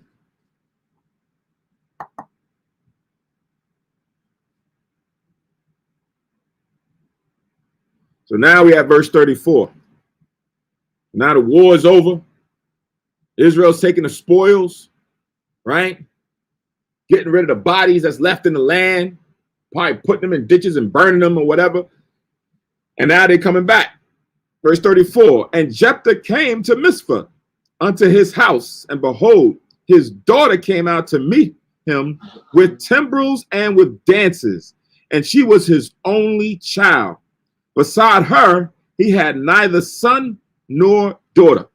So Jephthah, who was of the harlot, right, who was kicked out by his brothers at one point in time, then came back, being the mighty man of valor, was now elevated to being the captain of the host. He was now set up to be the ruler over Israel. Comes back home after he made a vow of whatever was coming to his doors, he would dedicate to the Most High as a burnt offering. The first thing that comes to the door is his only child. So now, of course, when you see this, your heart drops. You're like, nah, I made a mistake, right? But the law says you cannot defer to pay it. That's why the Most High has it in law. So before you do it, you consider what you're saying. It's better that you don't say a doggone thing. You don't have to dedicate nothing to me in that regard to make a vow. You could have just went and did it, right? He could have had his daughter come in and dance. They'd have brought all kind of things with gold and silver and everything else. And he could have said, you know what? Man, we got a lot of spoils. We got a lot of things. You know what? I'm taking this portion here and I'm going to dedicate that to the Most High. He could have just done that as a free will offering. But he went and made a vow of this accord, and look what happened, right? So let's read on. Verse 35, and it came to pass when he saw her that he rent his clothes and said, alas, my daughter, thou hast brought me very low, and thou art one of them that trouble me. For I have opened my mouth unto Yahweh, and I cannot go back, right? So what was supposed to have been a joyous occasion now just turned into anger, woe and grief and anguish, right? Oh, my daughter, you just took the life out of me, because he knows what now has to happen. He can't go back, right? Because regardless, the vow is the vow. The Most High, if you leave it to the Most High still gonna come in and intervene, right? So it's better for you to fulfill what you said than not allow the Most High to come in and probably curse everything, right? So it says in 36, and she said unto him, my father, if thou hast opened thy mouth unto Yahweh, do to me according to that which proceedeth out of thy mouth. For as much as Yahweh hath taken vengeance for thee out of thine enemies, even of the children of Ammon, right? So now here it is. This is a different type of spirit. Not only does she understand, right? You can understand. That's like somebody saying, listen, you know, your brother went and killed my mother, right? And he said that whatever happens, hey, if it got to be me or any of mine, it's going to be that. But he got killed in a car accident, so I could never get revenge from him, but I got to get it from one of y'all. It's going to have to be you. You might say, oh, hell nah, I ain't had nothing to do with that. I ain't had nothing to do with that. That's what he said. You can't put that on me. Why would you? Because that's the word that went out, right? So now in this case, it's like, I understand. Do what you got to do, right? If you got to take me out, you got to take me out, right? That's a level of understanding that most cases you would buck up. You either try to break out and run, try to get out of there, take refuge or asylum somewhere else to get away from that fate. But his daughter, we don't know how old she was. She could have been someone, you know, whether she was young or, you know, of age, 30s, 20s, whatever, but with wisdom to understand the fear of the Lord, right? We don't get too deep into, but we can just read, just bear from the surface of things that she was someone who is of high understanding when it comes to the Most High and comes to when you do certain things like that. The interesting thing is that when he said what he said, she understood that that's the law. Father, whatever came out of your mouth, I know it gotta be done. It gotta be executed, right? So do whatever it is, right? Now check out what she said. The Most High gave you Ammon into your hands for the whole nation. If I gotta be the sacrifice, I'm gonna be the sacrifice, pretty much. If that's what you said, then it is what it is, right? Verse 37. And she said unto her father, let this thing be done for me. Let me alone 2 months, that I may go up and down upon the mountains and bewail my virginity, I and my fellows or my sisters, right? So allow me, before I have to be given up to the Most High, allow me to go up and down 2 months into the mountain, right? And I bewail my virginity, because she was his only daughter and she never had dealt with any man, right? So now remember, back then, it was common for women to understand the role of now raising up seed unto another individual. That's kind of what the understanding was culturally. That's why it was such of a burden with Sarah and those other wives when they were barren, because they knew even though they were married, they couldn't raise up seed, right? And they said, can you take away my reproach? So now she never was going to get that opportunity, right? She was never going to fulfill that. So now they wanted to go and mourn what was about to happen, and that now she was not going to be able to have had a legacy to leave for someone else. What you got, Yalkanan? Remember what happened with 2 Samuel 21, verse 6? 2 Samuel 21 and 6. Yeah. Read that.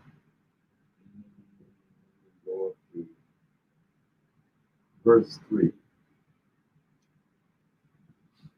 2 Samuel 21, verse 3. Wherefore David said unto the Gibeonites, what shall I do for you? And wherewith shall I make the atonement, that ye may bless the inheritance of the Lord? And the Gibeonites said unto him, we will have no silver nor gold of Saul, nor of his house, neither for us shall thou kill any man in Israel. And he said, what ye shall say, that will I do for you. Verse 5, and they answered the king, the man that consumed us and that devised against us that we should be destroyed from remaining in any of the coasts of Israel, let 7 men of his sons be delivered unto us, and we will hang them up unto the Lord in Gibeah of Saul, whom the Lord did choose. And the king said, I will give them. So, he says, whatever, is for peace,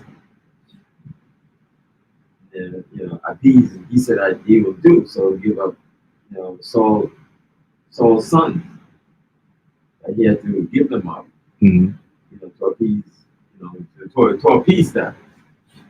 He could have said, no, nothing, whatever, but he gave them Saul's sons. All right. And then when you read things like that, it's kind of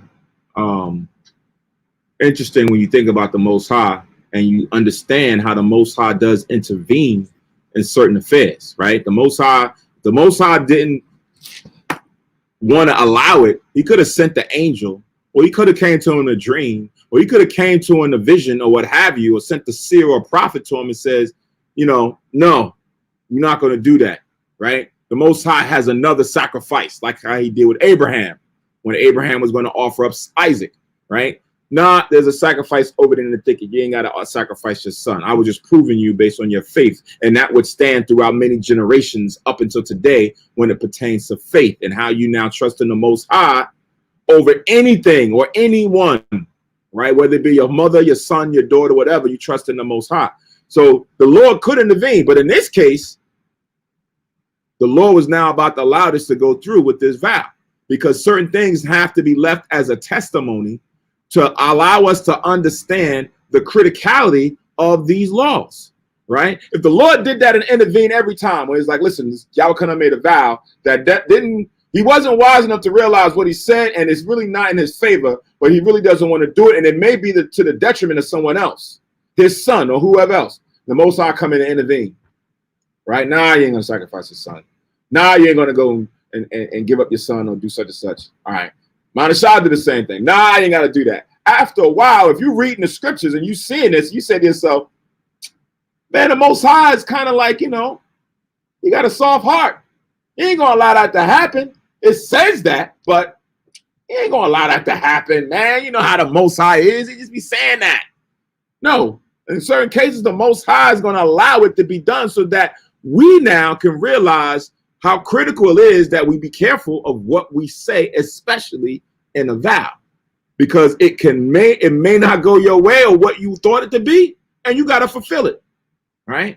So now, not only did Jephthah understand that, the daughter understood that, Israel understood that, because this was law, right? So now let's go back.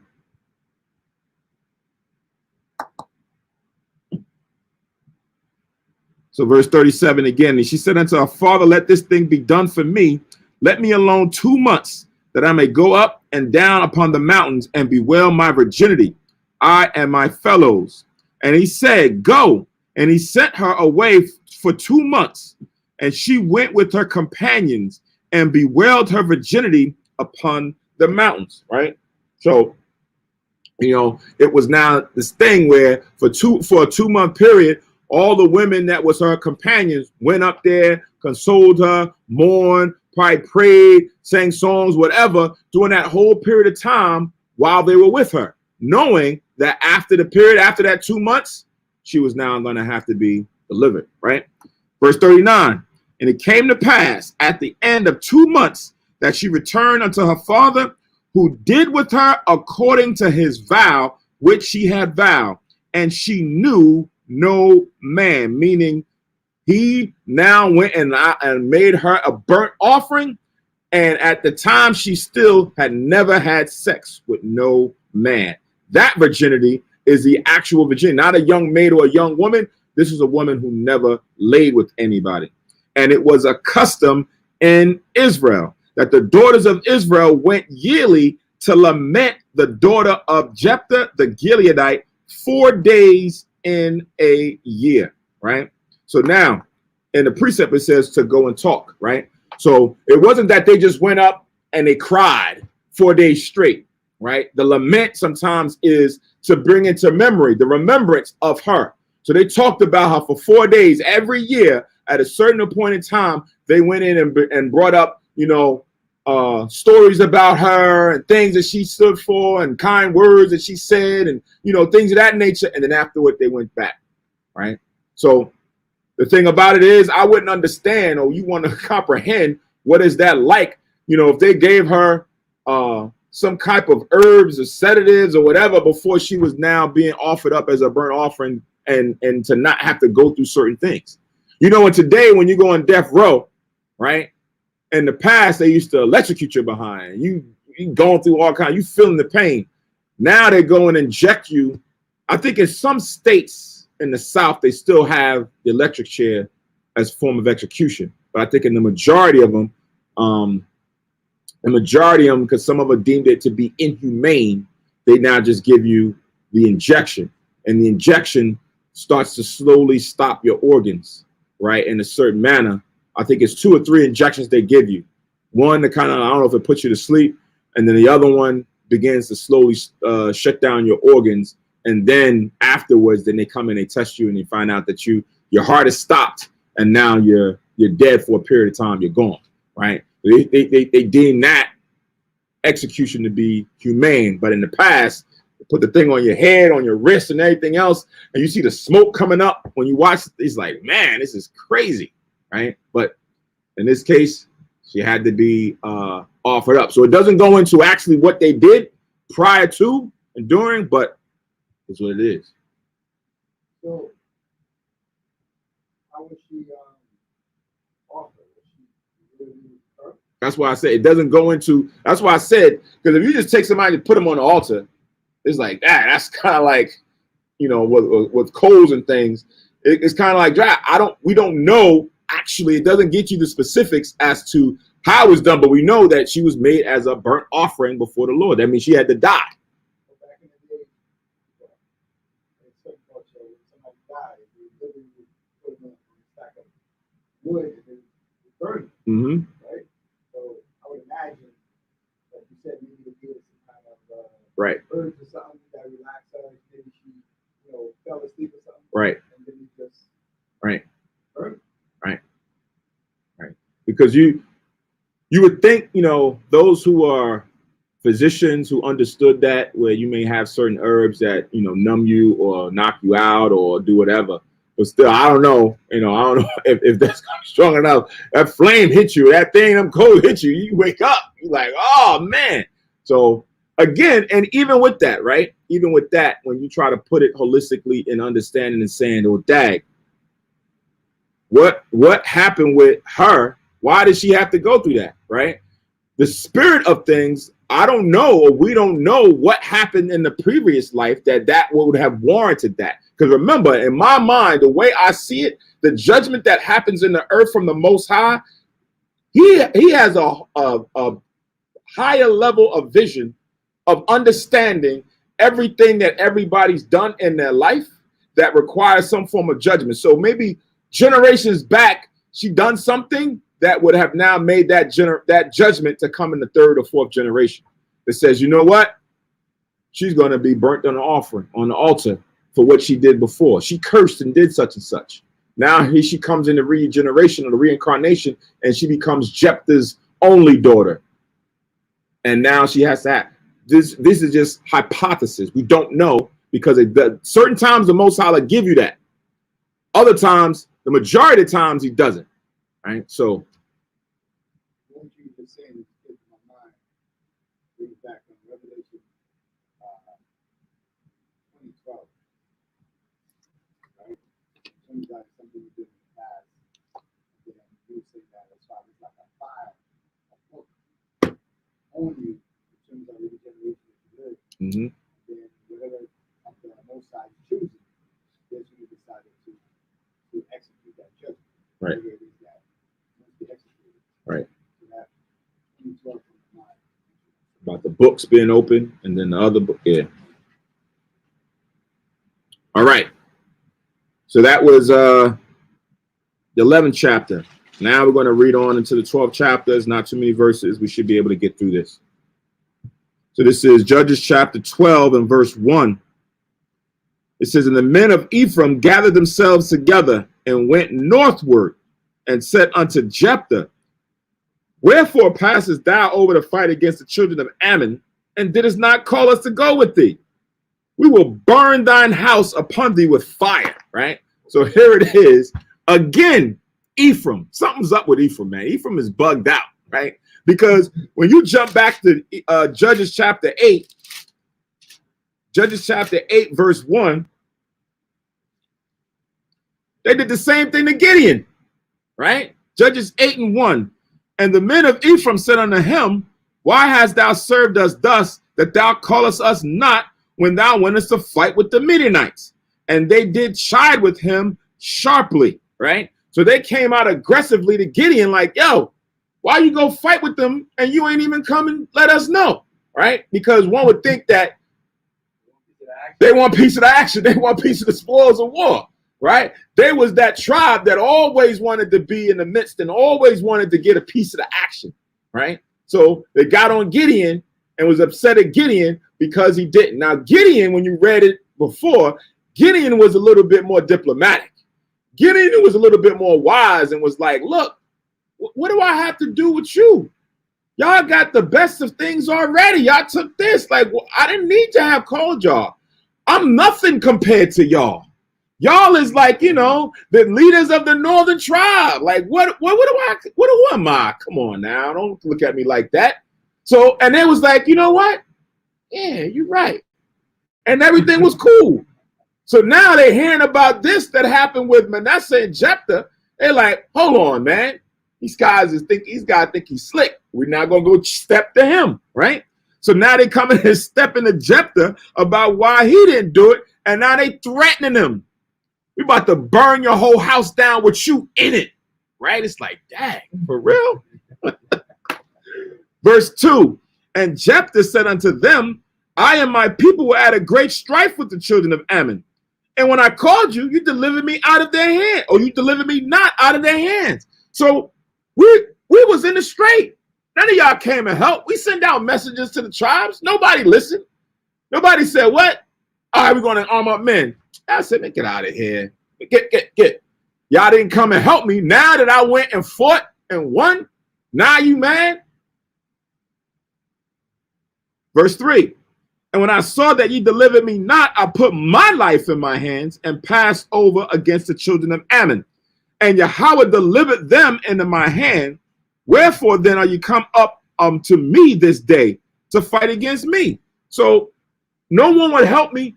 I put my life and my tribe on my back, and we went and fought against the Ammonites, right? And the Most High was there with us. And why you stepping in me? Matter of fact, if you mad, go to the Most High, right? He the one delivered them. If it was not of the Most High, he would have had us fall before the Ammonites. And y'all wouldn't have cared a damn probably, right? But hey, the Lord did this. Verse 4. Then Jephthah gathered together all the men of Gilead and fought with Ephraim. And the men of Gilead smote Ephraim because they said, ye Gileadites are fugitives of Ephraim and the Ephraimites and among the Manassites, right? So Jephthah wasn't about all that diplomacy. Remember, it said in the first verse of chapter 11 that Jephthah was a mighty man of valor. He was about that, right? So now here it is. Once they came and said that, he's like, all right. He went and got his soldiers, got his men, and went and fought against the children of Ephraim, because they not only came to him, but they slandered him, right? Initially, we hear that they just came up to him saying, why you ain't go and call us over? Now we're seeing that they saying that they are fugitives of Ephraim and of Manasseh, because remember, they're on the west side of Jordan. You got Ephraim there. When you look at the map, if I enlarge this, when you look at the map, here's Manasseh on the west side, and there's Ephraim here. Remember, they're brothers from the same father. So they said, you Gileadites that's over here in this region of Gilead, y'all is fugitives. Y'all wanted to stay on that side and now leave us be? Y'all fugitives of Ephraim and Manasseh, right? So now that's why we come in and step into y'all. So this is what now Jephthah didn't stand for that. He's like, what? You calling us what? Fugitives? The hell is going on here? So now it's like, all right, then we're about to rock, right? We're going to get it on, all right? So verse 5 says, and the Gileadites took the passages of Jordan before the Ephraimites. And it was so that when the Ephraimites, which were escaped, said, let me go over, that the men of Gilead said unto him, art thou of Salak? Art thou an Ephraimite? If he said nay. So now they Passage of Jordan. right. Jordan right down the middle. Jordan is right down the middle. So the passage of the Gileadite. So Gilead is on the, what you see Ramoth Gilead? Yeah. Right over there, and this region is what they call Gilead. Right a little above that is where Mizpah was, where Jephthah dwelt. So they now came and crossed over the Jordan River to come and step to. Ephraim. Yeah, Ephraim came from where they are. They crossed over the Jordan River and came up to Mizpah to come and now beef with Jephthah. So Jephthah says, okay, cool. Y'all coming and talking to me like that, and they got into the fight. So now Jephthah and them is dealing with them. Ephraim is now running, trying to get back to their land. They're trying to get there, but the Gileadites and Jephthah and them come and they realize that they got to cross that Jordan. So we're going to come and intervene and step to them right before they get over there so that we can get all of them that's on that side, right? Oh, the Jordan River is pretty big. So the Jordan River is pretty big. So now they know that they got to cross the Jordan. Yeah. So they trying to escape. We're going to run to the Jordan River because they got to cross over there. So now we're going to now go and do like a border check. We're going to do a border check and find out who's who, right? So now when you check this out, when you look into what's going on, because again, these is brothers. These is brothers of tribes.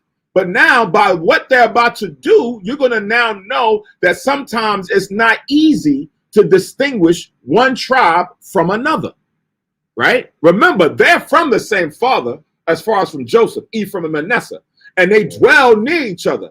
But here it is. Sometimes when you go to these islands and you go certain places, you may not know if this guy is a Manassite or if he's an Ephraimite or if he's an Asherite, whatever, just by looking at him, right? So now how is they going to be able to distinguish? That's what we're about to get into. So I'm going to read it again. Verse 5. And the Gileadites, who were Manassites, took the passages of Jordan before the Ephraimites. So they went down by the passages and got there before the Ephraimites got there who had escaped. And it was so that when those Ephraimites which were escaped said, let me go over, that the men of Gilead said unto him, art thou an Ephraimite? If he said nay, then said they unto him, say now Shibboleth. And he said, Sibboleth, right? For he could not frame to pronounce it right. Then they took him and slew him at the passages of Jordan. And there fell at that time of the Ephraimites 42,000, right?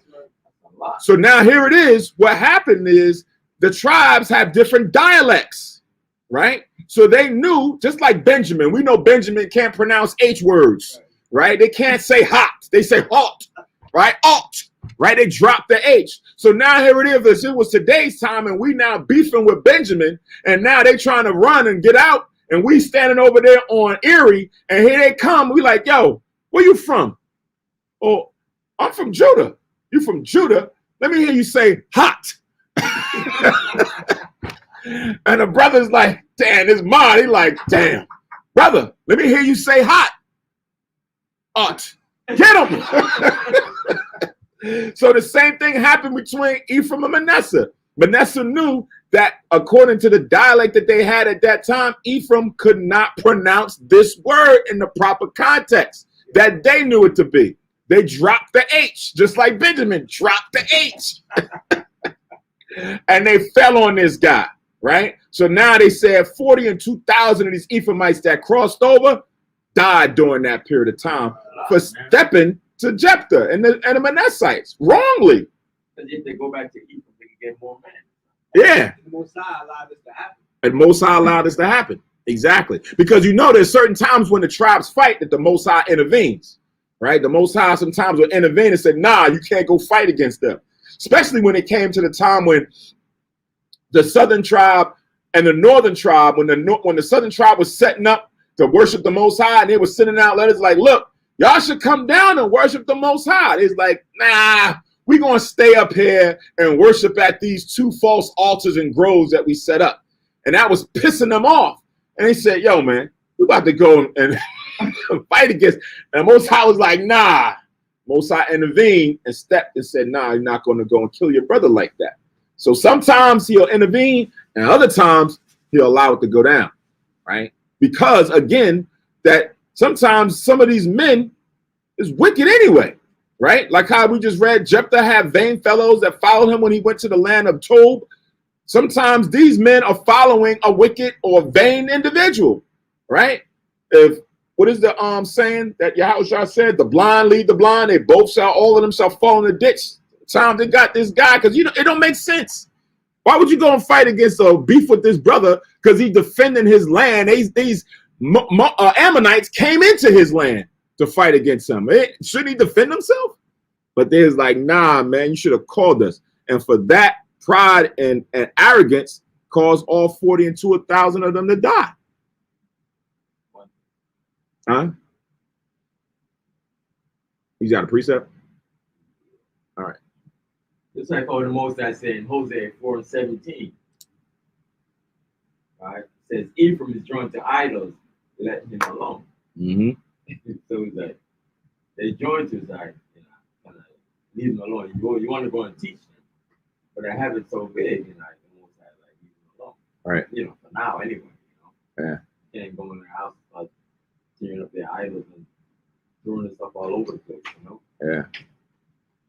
So it's a sad thing to see the interwarring between the tribes and seeing this amount of Ephraimites that had to die, right? For no reason, right? At the hand of their own brothers, at that, 42,000.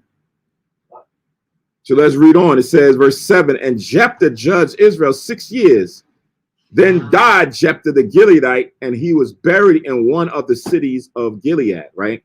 So letting you know that Gilead is that region, and it's not a city itself, it's a region. That's like when you read in the New Testament, and it talks about Samaria.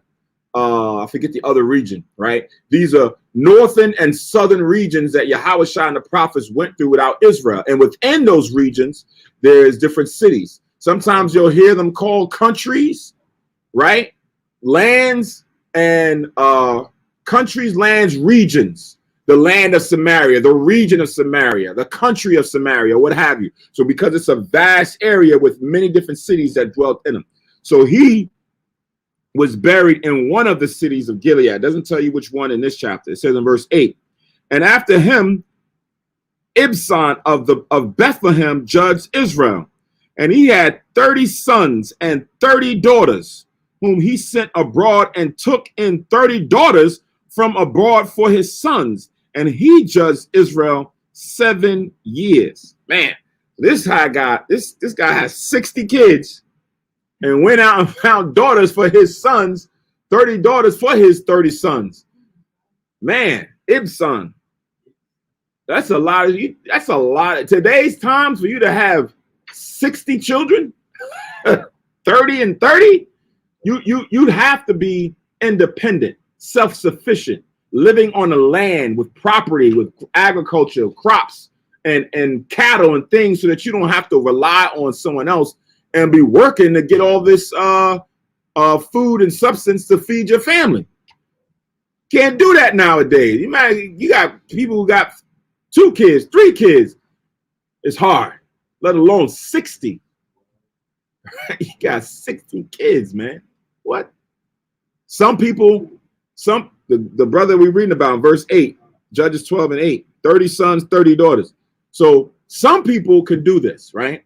This is not, some people you got that are just not wise, and they just heap to themselves children when they know they can't take care of the ones that they got, let alone themselves. That ain't wise, right? With the scriptures comes wisdom and understanding, right? You should not get yourself involved into something that you're not prepared to do. Even a wife, you may not be able to, even as a man, you may not be able to handle and deal with a wife if you in your situation is not ready or prepared yet, because you have to now provide and do all the duties as a husband to take care of them. If you can't do that, don't go out there and get a wife and y'all in the house, or y'all where y'all at, and no lights, barely bread. And you're like, yeah, because I had to go and pay this, or had to do that. But what about her? Did you consider that? You was barely cutting it by yourself, and now you want to go add someone else? Nah, you got to think things through. So this brother, assuming, hypothesizing that he had to have had nice land and being self-sufficient, had some wealth and substance to have all these kids and to feed all these kids. Huh? It doesn't say how many wives he had. He had 70 kids. He had 70 kids. Right. I think it says how many wives Gideon had, but it doesn't say how many wives. You would think it'd be more than one. He'd have more than one wife. I don't know if there's one woman that's going to have 60 kids. Can it be done? Oh, yeah. The Most High can have it happen, right? Look at Sarah. She was up in age, right? And had her first. So, if one woman was popping out a child every year for 60 years, okay, or 58 years, okay, yeah, it could be done. But you would think that he had probably more than one.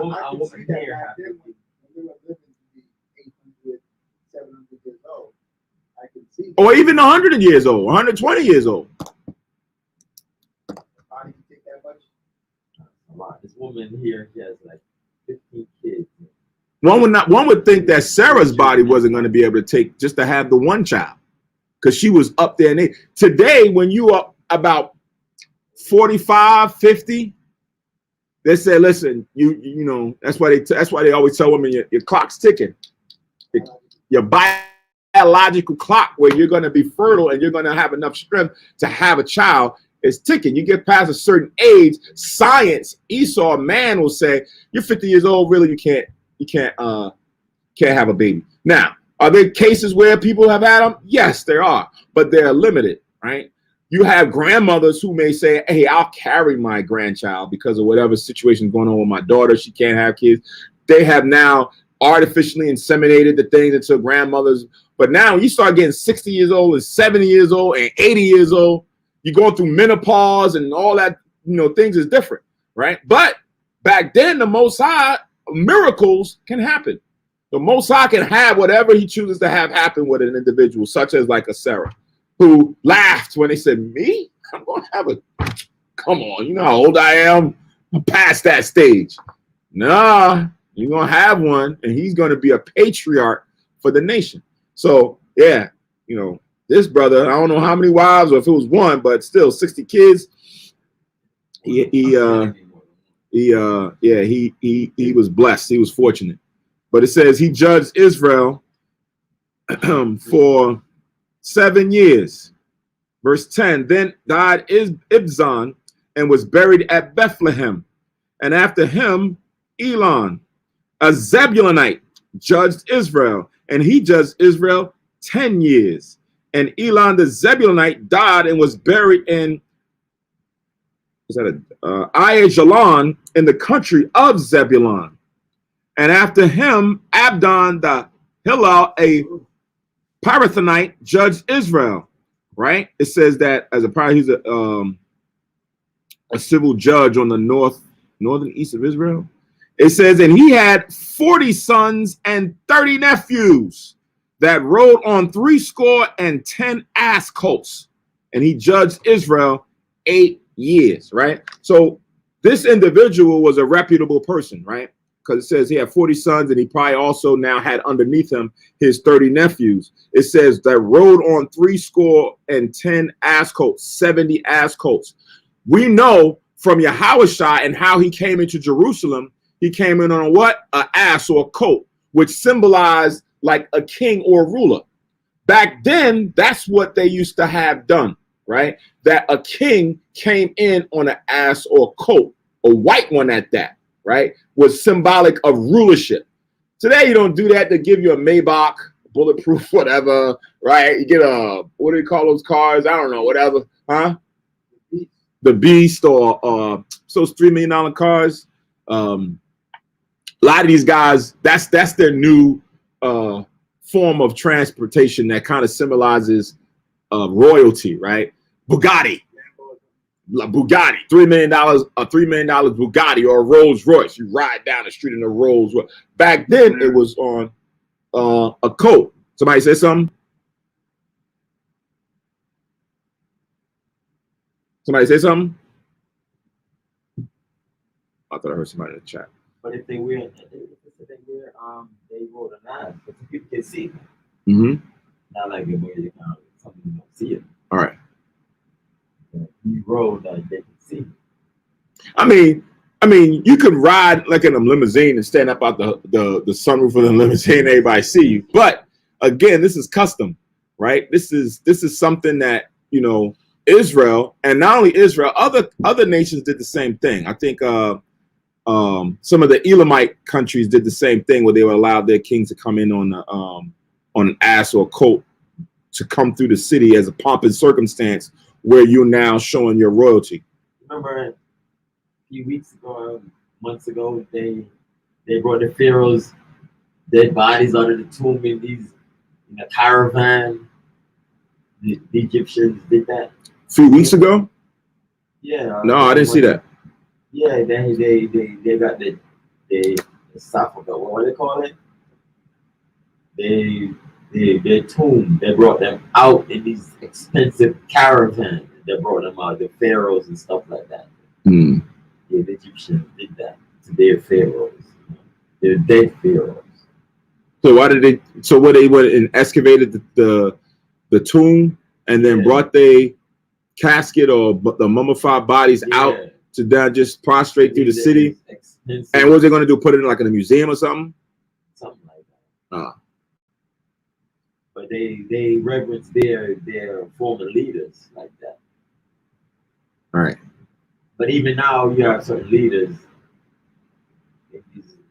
limousine, stuff, caravan and stuff like that. Okay. All right, so let's go back. So now verse 15, last verse. And Abdon, the son of Hillel, the Parathonite, died and was buried in Parathon in the land of Ephraim, in the mount of the Amalekites, right? So here it is in Ephraim, in the mount of the Amalekites. Sometimes when you see these references, this is now a person like Ezra or one of the future ones now giving you geography of what the mountain of Amalekites in the land of Ephraim that they were own take over in the future that they would have, right? So this guy here, Abdon, of Ephraim died in that area, and later on it would be known as the Mount of the Amalekites, who we know to be those who are now the so-called elitists within Esau, within Edom, so-called Jewish people that now dwell in the land of Israel and all throughout America, all throughout Europe, all throughout the strategic places that's now within the world, right? Europe, United Kingdom, in certain places, but mainly in Europe and in America and in Israel, right? That's where their dwelling places are, all right? But they had a strong fixed day on history as it pertains to us when you read it throughout. And then the Most High gives judgment, you know, with Amalek and Esau going forward. All right. So that concludes Judges chapter 11 and 12. Next week, we will be in the book of Romans, chapters 14 and 15. Again, Romans chapter 14 and 15 for next week's Sabbath service.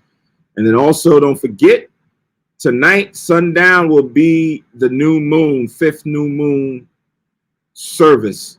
So Lord's will, everybody remembers that it is a new moon from sundown tonight to sundown tomorrow. Take that into consideration, as well as Lord's willing being a part of the service this evening.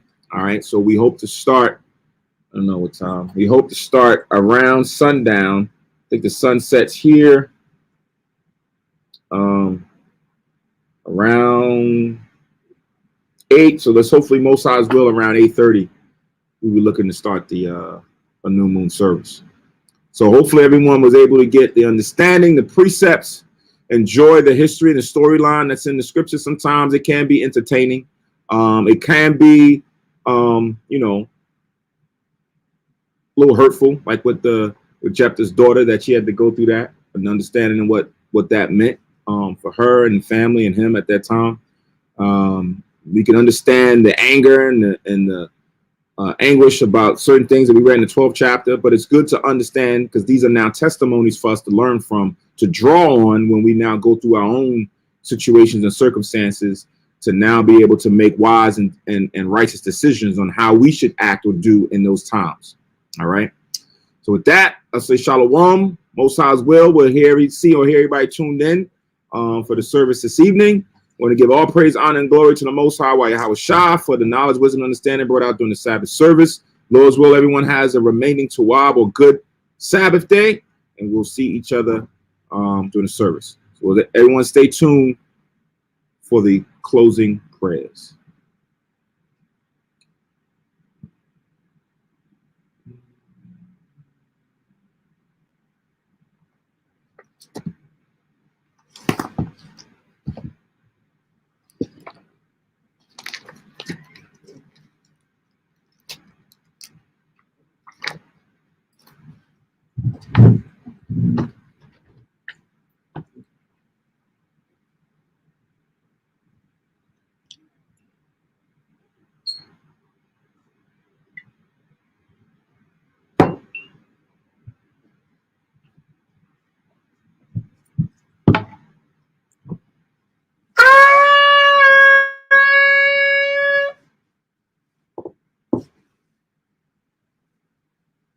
Barakatha Yahweh Ba'Hashem Yahweh Shai, Ashirah Nathan Lanawa, Par Yahagabin Thawada Aman, La Yahweh Ba'Hashem Yahweh Shai, Ath Yasha Allah.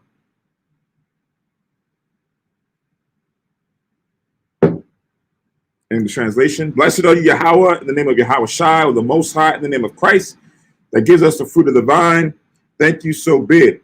To Yahweh, in the name of Yahweh Shai, with Israel.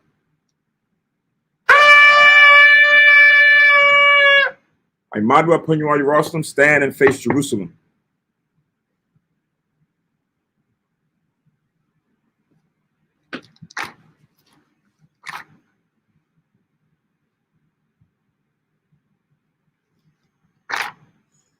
Yahweh, Ba'Hashem, Yahweh Shai, Babakushah, Shemai, Lenawa, Aitha, Yum Yun, Aitha, Shalat, Mayaka Allah, Waha Allah Hayim, Tazwadakim, La, La, Shema Ayah, Shemaiah, Barak, Barak, Rapah, Rapah, Magun, Magan, Wahakazayak, Wakazayah, Banya, Banya, Yasha Allah, Yasha'al, Washalak, Washalat, Lanawa, Now, Rabiam, Rabi, Kakama, Kakama, Rabiam, Rabi, Da'ai, Da'ai, Rabiam, Rabi, Bayana, Bayana, Rabiam, Rabi, Sabalanwa, Sabalama, Rabiam, Rabi, Amawan, Amawan, Rabiam, Rabi, Aqua, Aqua, Rabiam, Rabi, Ahabiam, Ahab, Rabiam, Rabi, Haganah, Haganah, Rakanaya, Haganah, Wasalat, Wasalat, Ko, Kal, Katayamnawa, Katayumna, Lahaakim, Lawaki, Wayasha'ala, Wayasha'al, from Yad, Tamyad, Wa'iwalam, Wa'iwalam, Bahasham, Ba'asham, Yahushai, Yahawshah, the water, Water, Amun.